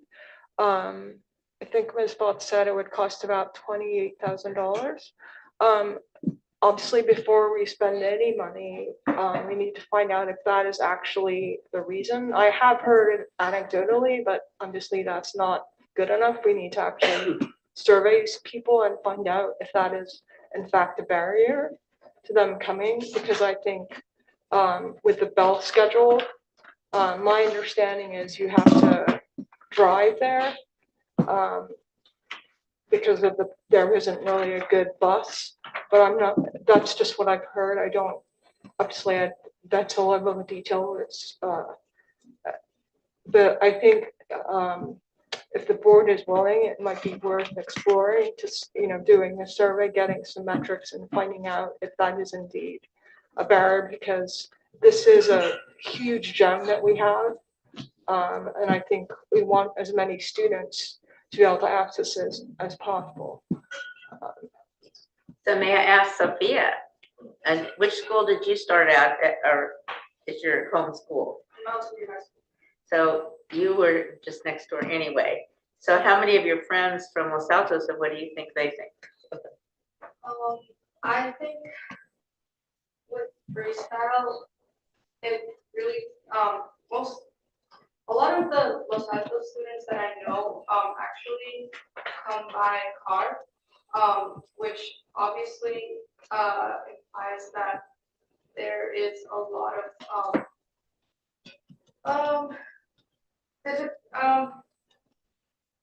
I think it has to do a lot with like scheduling, because Freestyle Academy has to kind of adapt to the main campuses, and I think this kind of like doesn't provide a lot of flexibility, and it also kind of forces. It kind of makes it so that the students who can go to freestyle are only a certain type of student, schedule-wise, and not just like not taking interest into account for whether they would like to or not. But I think whether they can get transportation or whether they can afford to have a lot of classes out of their schedule, all of those questions kind of narrow it down a lot. That's why I think that is a factor that I think may contribute to freestyle's difficulties in having a lot of students. But of course, I don't know how to fix this. Yes. So what maybe things did you have to forego that you might have wanted to take even at Mountain View, but you picked freestyle and that program over these other things? For example, things like dance program or like physical education, but also like AP classes, which are really important to a lot of students. Like freestyle, like taking an AP class is, in my own campus, often like really important to get into a university, and there's a whole culture behind it. And freestyle is seen as a risky move because you're not following that path, but it's not, I don't know, it's not as encouraged to leave that path for your own interests. That is also what I thought. Yeah, but you got into UCLA. So, yeah, I mean, there's a case study on what's important is what you do and how you excel in something that you care about. Yes. As important or more so than you just took everything that was hard by some formula that somebody thought they needed to get into college. Of course. Yeah. I guess what I would like to ask the board is if they would be willing to, enable a study or, a survey, some way of actually knowing, because we want to be fiscally responsible, but we also want to maximize our resources. So, I really would like to know, other than anecdotes, if in fact, if there was transportation to Los Altos High School, if, how many more students would come? Maybe it would be 2, in which case probably it's not cost effective, but if it was like, it would fill up to 160, then, that's definitely worth our investment. So, that would help, because from our point of view, yeah, we only know who comes to freestyle, who applies. If you don't apply to freestyle, we don't know why you don't apply. okay. Yeah. So it's hard for us to know. Only 5% of MVLA students, come to freestyle. I think we could do a survey at both campus, Los Altos High, and say, have you considered freestyle? And I mean, not to bias the answers, but list a number of reasons, like it's too risky, whatever, it's, not for me, I can't take AP classes, lack of transportation, so you could list a number of reasons. So then, I mean, a lot of those reasons are not in your control, but transportation is under our control. I actually did a survey like that and sent it to Los Altos a few years ago, and I got very few replies because, let's be honest, why would they even bother answering that survey if you're not invested in it? There's no reason for them to answering that. So it was hard for me to get that data and do anything with it because it really wasn't a good sample. So I don't know how to solve that problem, and I would gladly use it. I bet some of the administration could come up with something that was more globally already used and ask students other questions and throw in some about this program as well as College Now or any other program we have to see if people even know about them to start with, Well, I'd just like to ask Dr. Meyer, do you think that's a reasonable approach? Since you're the one that. So can I? Something else? Yeah. I think that I would say that having a bus that comes back from Mountain View to Los Altos in the afternoon, right, would help a lot to some other students, and maybe having the flexibility of some students from Los Altos having sports here at Mountain View would also be, if that is possible for them to have, I don't know, football or basketball, whatever they are playing, but here in Mountain View, so they go from freestyle to their sport. And also, I felt like the counselors in Mountain View High really don't advertise much freestyle. We knew about freestyle because I am a teacher and I knew other students that were coming to the freestyle program, and that's how I learned that. And then I was telling Sophia in middle school about it. Actually, we have to look at the center, but we enrolled her here because of the freestyle since freshman year. So, but I don't think the counselors really advertise the freestyle program as it should be. And maybe having like a week in which freestyle program goes outside of their buildings and comes to the Mountain View High school and presents in classes, or goes to the middle school and presents in classes, like the ambassadors. Sophia is also an ambassador, so she has gone to middle school. I think there are many other things that are not happening. Many other parents, including the Latino parents, that they have no idea that this is happening in Mountain View High, and maybe other kids would benefit from that. So, Yeah, definitely. There's many other things that we try to do. One of the ones that we've been doing recently is just doing shadowing, visiting at Freestyle, and giving one-on-one tours. It's a hard question. If you allow Freestyle to go talk to different classes and recruit, then why don't you allow other programs to do the same thing? And so now, and most people go to like English classes and talk and recruit.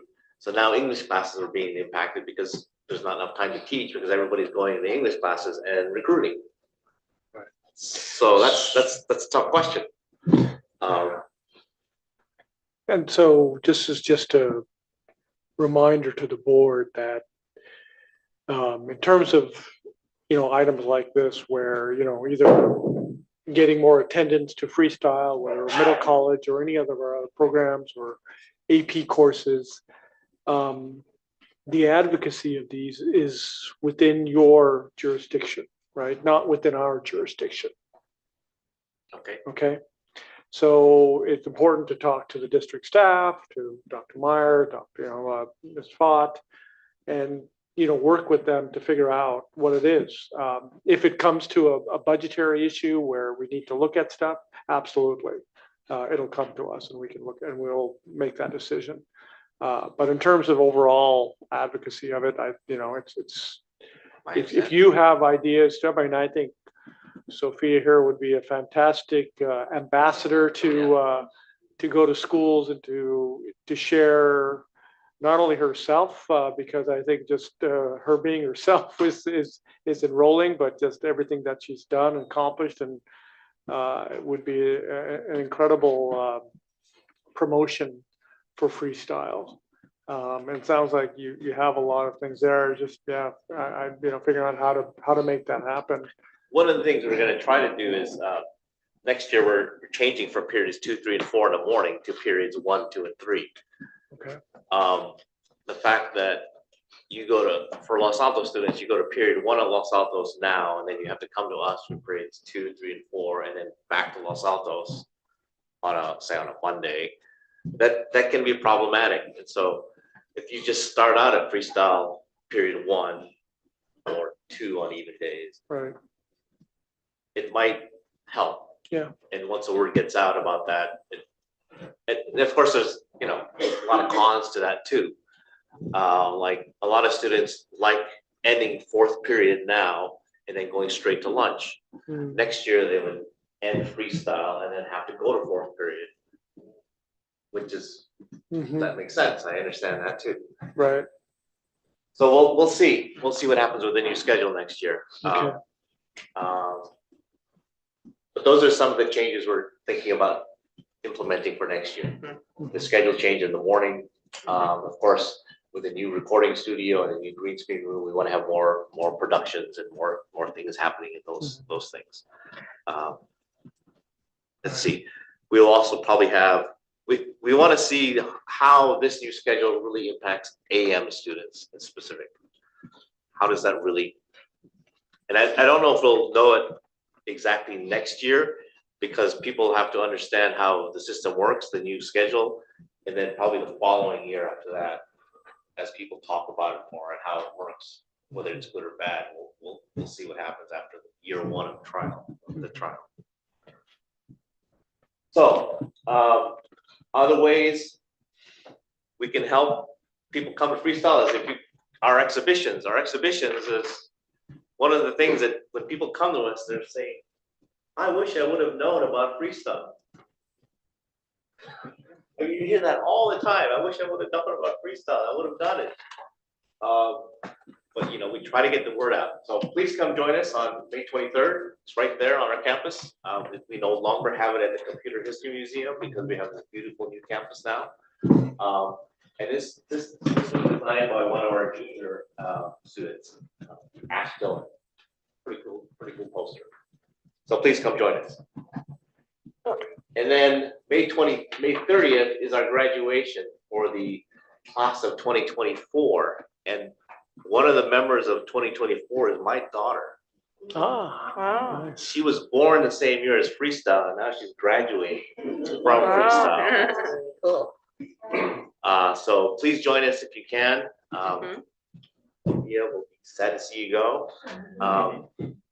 And I do want to say that on the 23rd, Rich Fisher, the superintendent back in 2005, emailed me and said he might come back and visit during the exhibition. He's the one who created freestyle. I emailed him and said, your dream is my living reality now. I'm really, really thankful for him, and I hope to see him again. So hopefully we'll see him. So that's it. Okay. That's great. So, Thank you very much.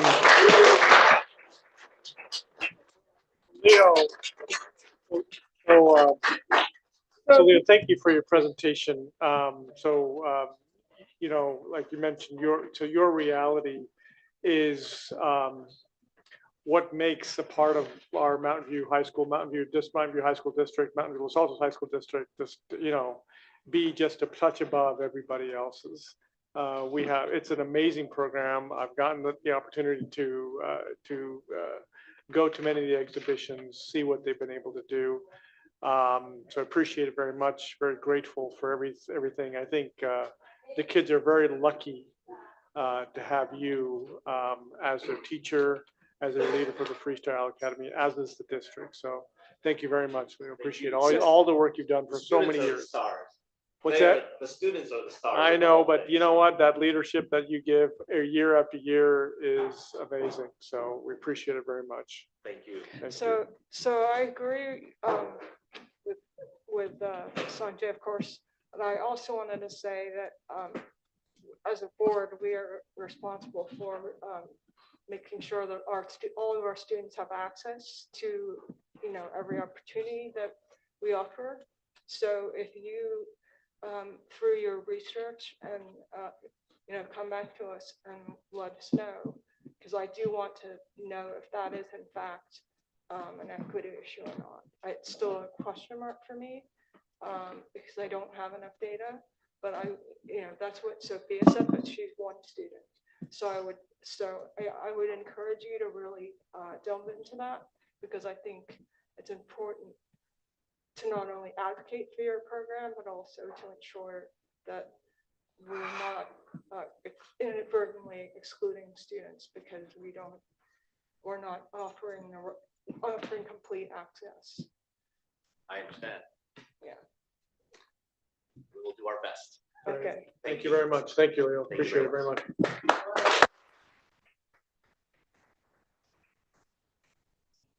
All right, on to 19.2. So this is just for this item actually is not an action, it's just information. Actually, it's can be like a first reading, right? Right, information. Information. First reading, brought back hopefully May 20th. May 20th. So but if you have any questions or comments on this 10-year software license. So that's the cost of just the license? Who's that? Mike? Oh. Bob, yeah. So access control is a very big buzzword now in education. Many schools and districts are going in this direction. So we put together a quick overview just to give you an idea of what it's looking like. But very competitive industry.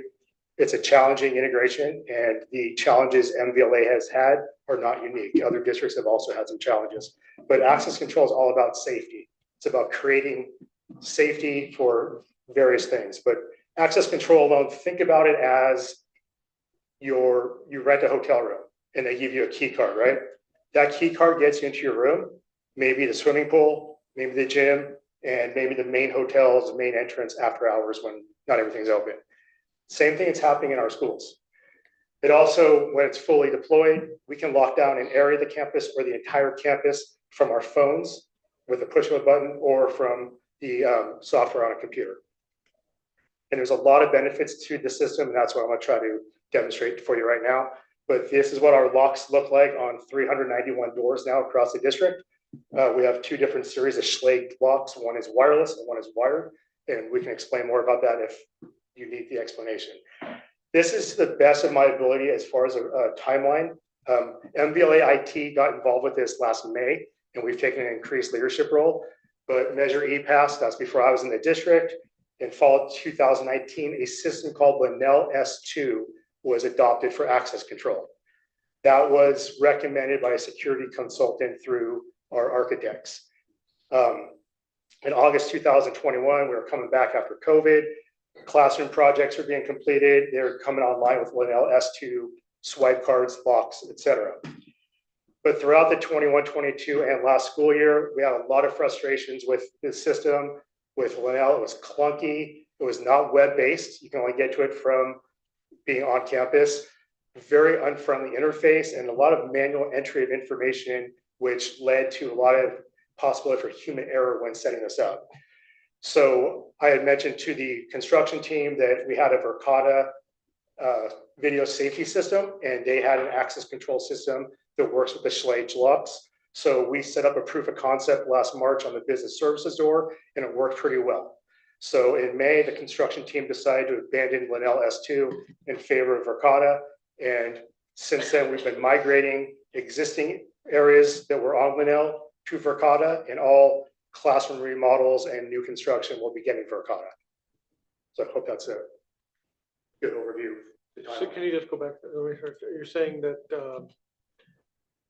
so Verkada will replace Linnell? Yes, S2? Linnell, Verkada is replacing It's Linnell S2. replacing, Yeah.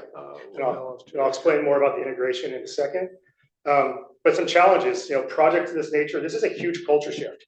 When you're going from keys to swipe cards and different schedules on doors, it's a big culture shift that requires change management and a lot of communication.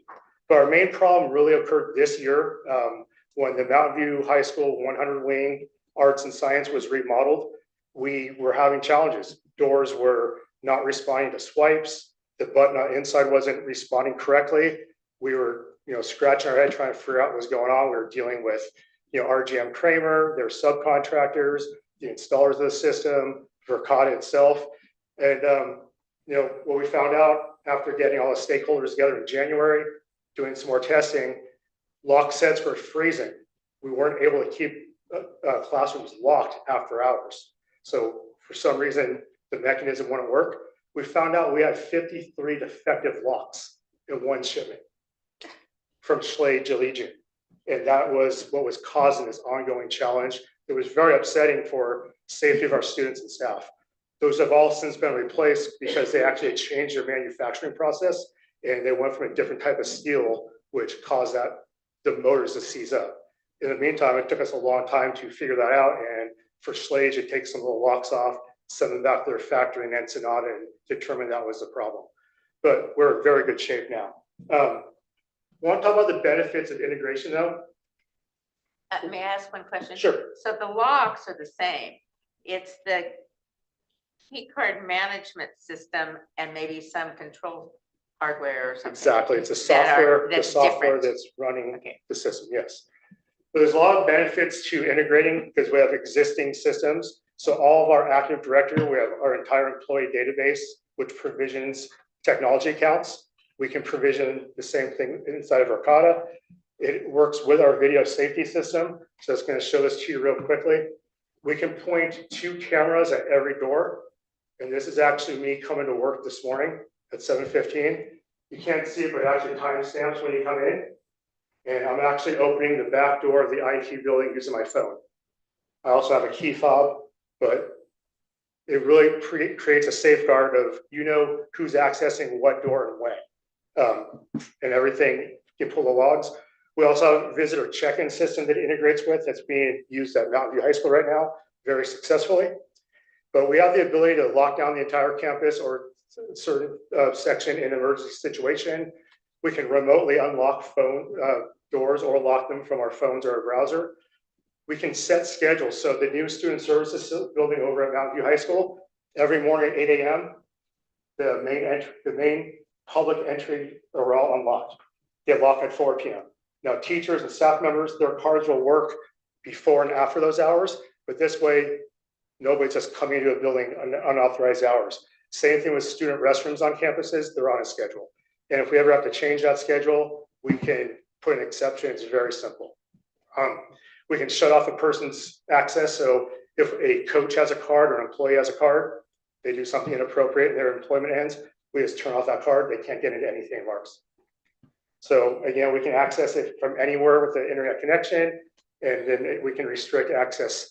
A really good case in this was the foundation. They had a meeting at Mountain View Student Services building back in March, and Christine asked me, hey, can I have a card? I need to get in these 3 doors. We set up that card in under 3 minutes. The next day she gave the card back. I told her she should just keep the card because it's updated each time they need it. But that's the beauty of the system. Walk-on coaches, substitute teachers, eventually everybody can be using that. So if you lose a card, you just shut down access to that card. Not to single Leo out, but he's gone. He lost his card, turned off that card and issued him a new one. Happened 2 weeks ago.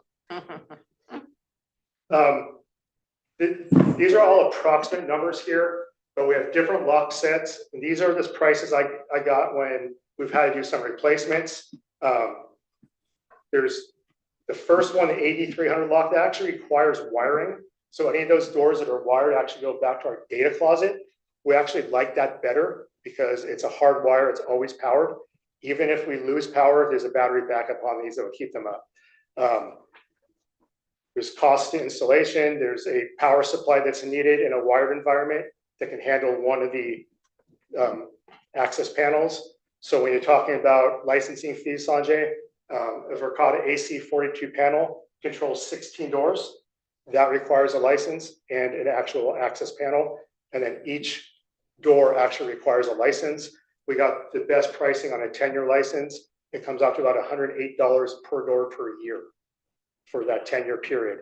But the thing to point out is as we migrate from Linnell S2 to Verkada, there are labor costs involved with that kind of a migration. So we had to buy a couple different pieces of hardware. We had to have somebody come out and reprogram the doors, put them all in the Verkada panel, install all the Verkada hardware and things of that nature. So our current status, where we have Verkada, it's working correctly. We have 391 doors throughout the district using it.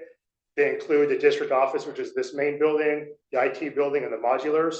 Freestyle's probably working the best for some reason. That just worked from the beginning really well. Los Altos, we have the 600 wing engineering and auxiliary gym. Mountain View has the auxiliary gym, 100 art and science, 500, which is just about to come back online, and the 700 and 800 wings. And then in process, we're waiting for the student services building to be signed off by the contractors, and 400 and 500 are in process through the remodel, and then we want to move on to the large gym. So we've had great success with schedules, and we've trained our support staff at Mountain View High School. They've been fantastic about issuing cards to people. It's very simple, and setting schedules and exceptions to schedules. So that's where we are with the project and the pricing. And something to understand about licensing, everything we own, this wireless access point costs us $750. The license for that access point is $1,000. So that's where these companies make their money. They make their money on their licensing. That licensing gives us all the firmware and software upgrades. So Verkada might charge us, $1,400 for an access panel license. We're also getting all the updates to those panels as things evolve, new features become available, and making the system more robust. So just so I'm clear, so on this report here, I need to add up all the different items here, right, to get the total cost? Because the first one here is Los Altos student services, right?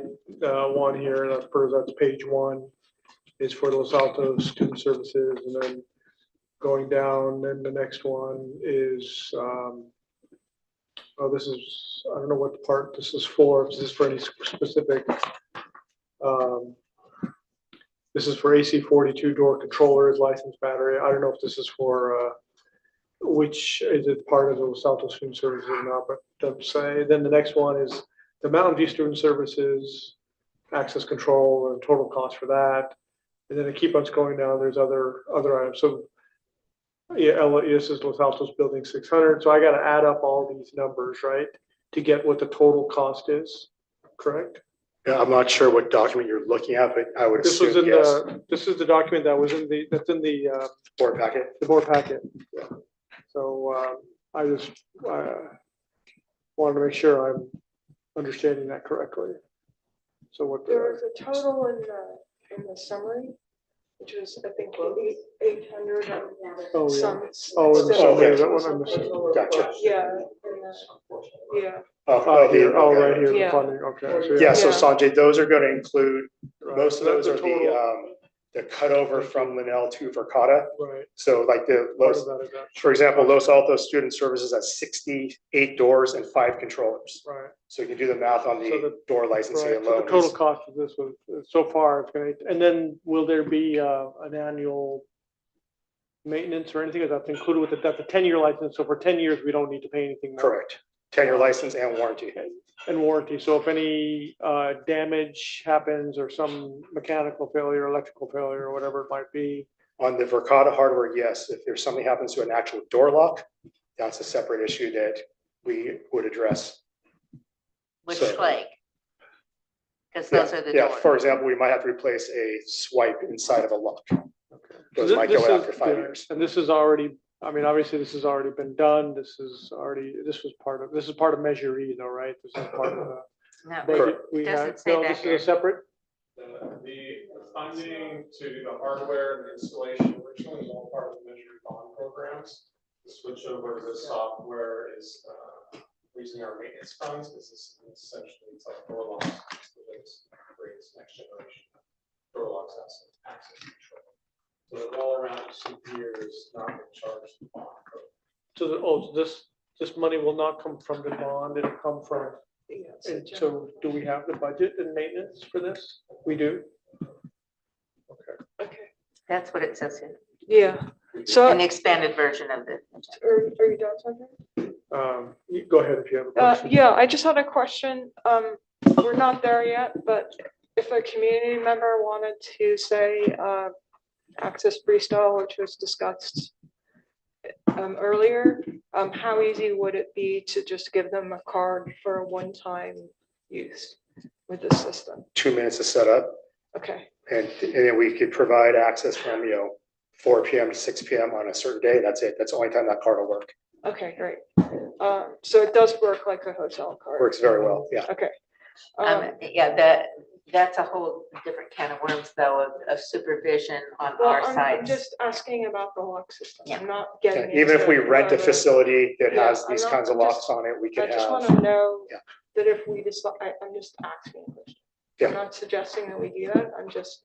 Personally, I think it's better to have this system if we are renting facilities. That way somebody just can't come Yeah. at any hour of the night. Yeah, I definitely wouldn't do it without it. Okay.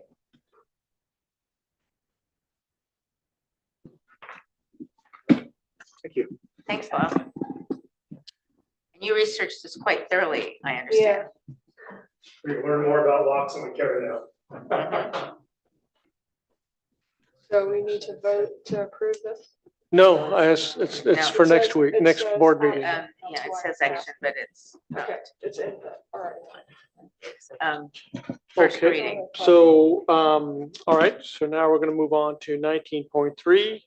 So I'm going to close the regular board meeting for MVLA, and I will open the public hearing for Mountain View Los Altos High School District and the California School Employees Association contract reopeners for 2023, 2024. Is there any public comment? No, you sure? I thought oh, okay, good. Okay, great. All right, so now I'm gonna go ahead and close the public hearing for the CSEA contract reopeners. And I'm gonna move into the Mountain View Los Altos High School District, open and classified, school association contract reopeners. That's the same. No, this is, It's the same thing. it's the only same thing. It's us. It's, yeah, so agreeing we'll to open it for the back to the Mountain View Los Altos High School District. And this is an action for us to, on the classified school, school employee association contract reopener. So any questions are on the contract reopener for 2023-24? No, I just had one question Comment? though. Did we already do this for the DTA? I thought so, but I just didn't remember which month we did that. Or when we did that one. All right. It was delayed, it was pulled from a prior meeting, so we're bringing it back. Okay. Approval of the contract reopener. Okay. Second. Moved by Phil, seconded by Catherine. I will ask, so Christoph? I approve. Thank you, Christoph Sadie. I approve. Thanks, okay. So motion to approve the contract reopener for CSEA. All those in favor? Aye. Passes 4-0. Thank you. All right. That brings us to board operations. So board suggestions for future board reports and meetings. Nope. not Well, I hearing. wanted Oh, okay. to clarify though, and put it back in these minutes, because we changed around a little bit who's going to which graduation show, so should that be here or down under 20.3? It can be here, that's fine. Okay. Yeah, So we traded, so I'm going Yeah. to Mountain View, right. Catherine's at Mountain View. And I'll go to Who's Los coming to Altos. Mountain View with me? think, Esme was? Esme was there. Okay. And then you're speaking at Los Altos, right? Okay, because they asked. Mhm. All right, thank you. And then you were going to go to Los Altos. That's what you said last time. You still doing that? You can go to Mountain View if you want, that's fine. Well, there's two of us Well, at it's Mountain View. Phil, where are you Are you going? going- Okay. So Okay. you can go to either I because can go to there's either. an extra. There's an extra. Yeah. But they want to know I'll go though, with- because I'll they go put us with in the, you. I'll go with you now. Okay. they put us in the Yeah. program. Yeah, I Mhm. changed, because I have new information now.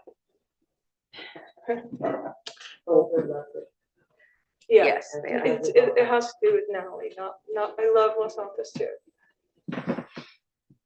Okay. All right, on to 20.2, communications and correspondence. Do we have any?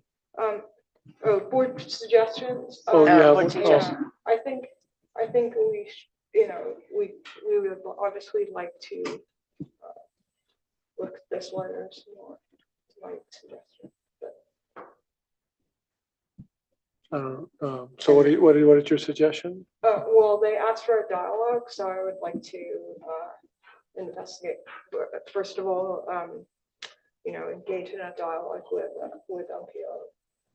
You can do that. I mean, there's no, I mean, unless you're asking for a board, this is for a board report or a meeting. Are you asking are you directing staff to do something, or you want to go meet the LPO directly with yourself? You're free to do that if you want to go. Honestly, I'm free to do whatever I want as an individual board member, but we took action as a collective.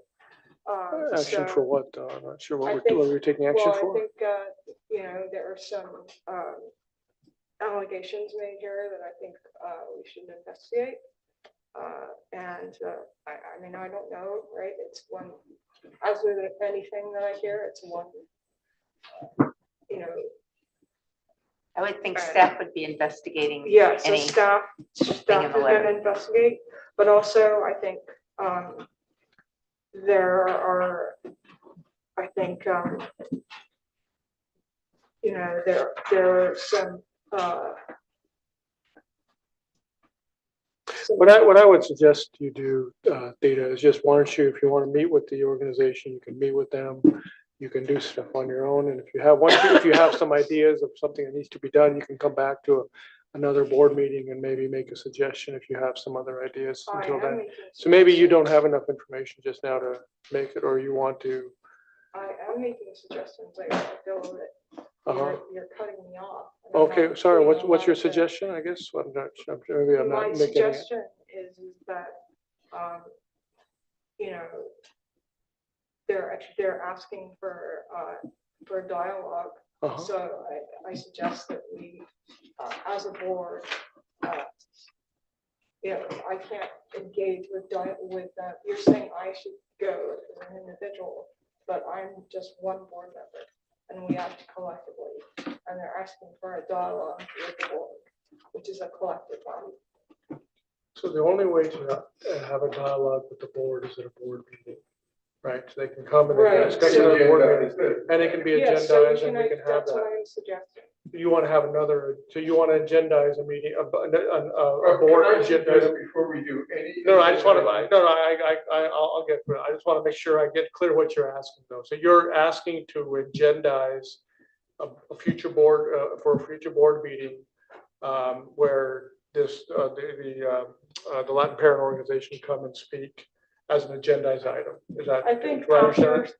after staff has had a chance to respond to. the Correct. letter. So that is my recommendation. So maybe what you're saying is, why don't we hear from staff first, and then let the staff make a recommendation. I'm happy to gather information. In fact, have already begun that process. All right, that's fine. That's good. I think, yeah, okay, that's fine. Great, thank you. Sorry, I didn't understand what you were suggesting. I didn't get that at first. Okay, on to 20.2, communication and correspondence. Is there any? No, none at this time. Okay, thanks. All right, date, time, and place of next meeting. I think it's May 20th. is the next Regular meeting. regular meeting, May 20th, right? Yeah. And yeah, there is a closed meeting this Thursday, yep. Okay. Can I have a motion to adjourn the meeting? So moved. So moved by Catherine. Nobody, second by Phil. Okay, Sadie, ready to go? All right, thank you, Christoph. Thank you very much.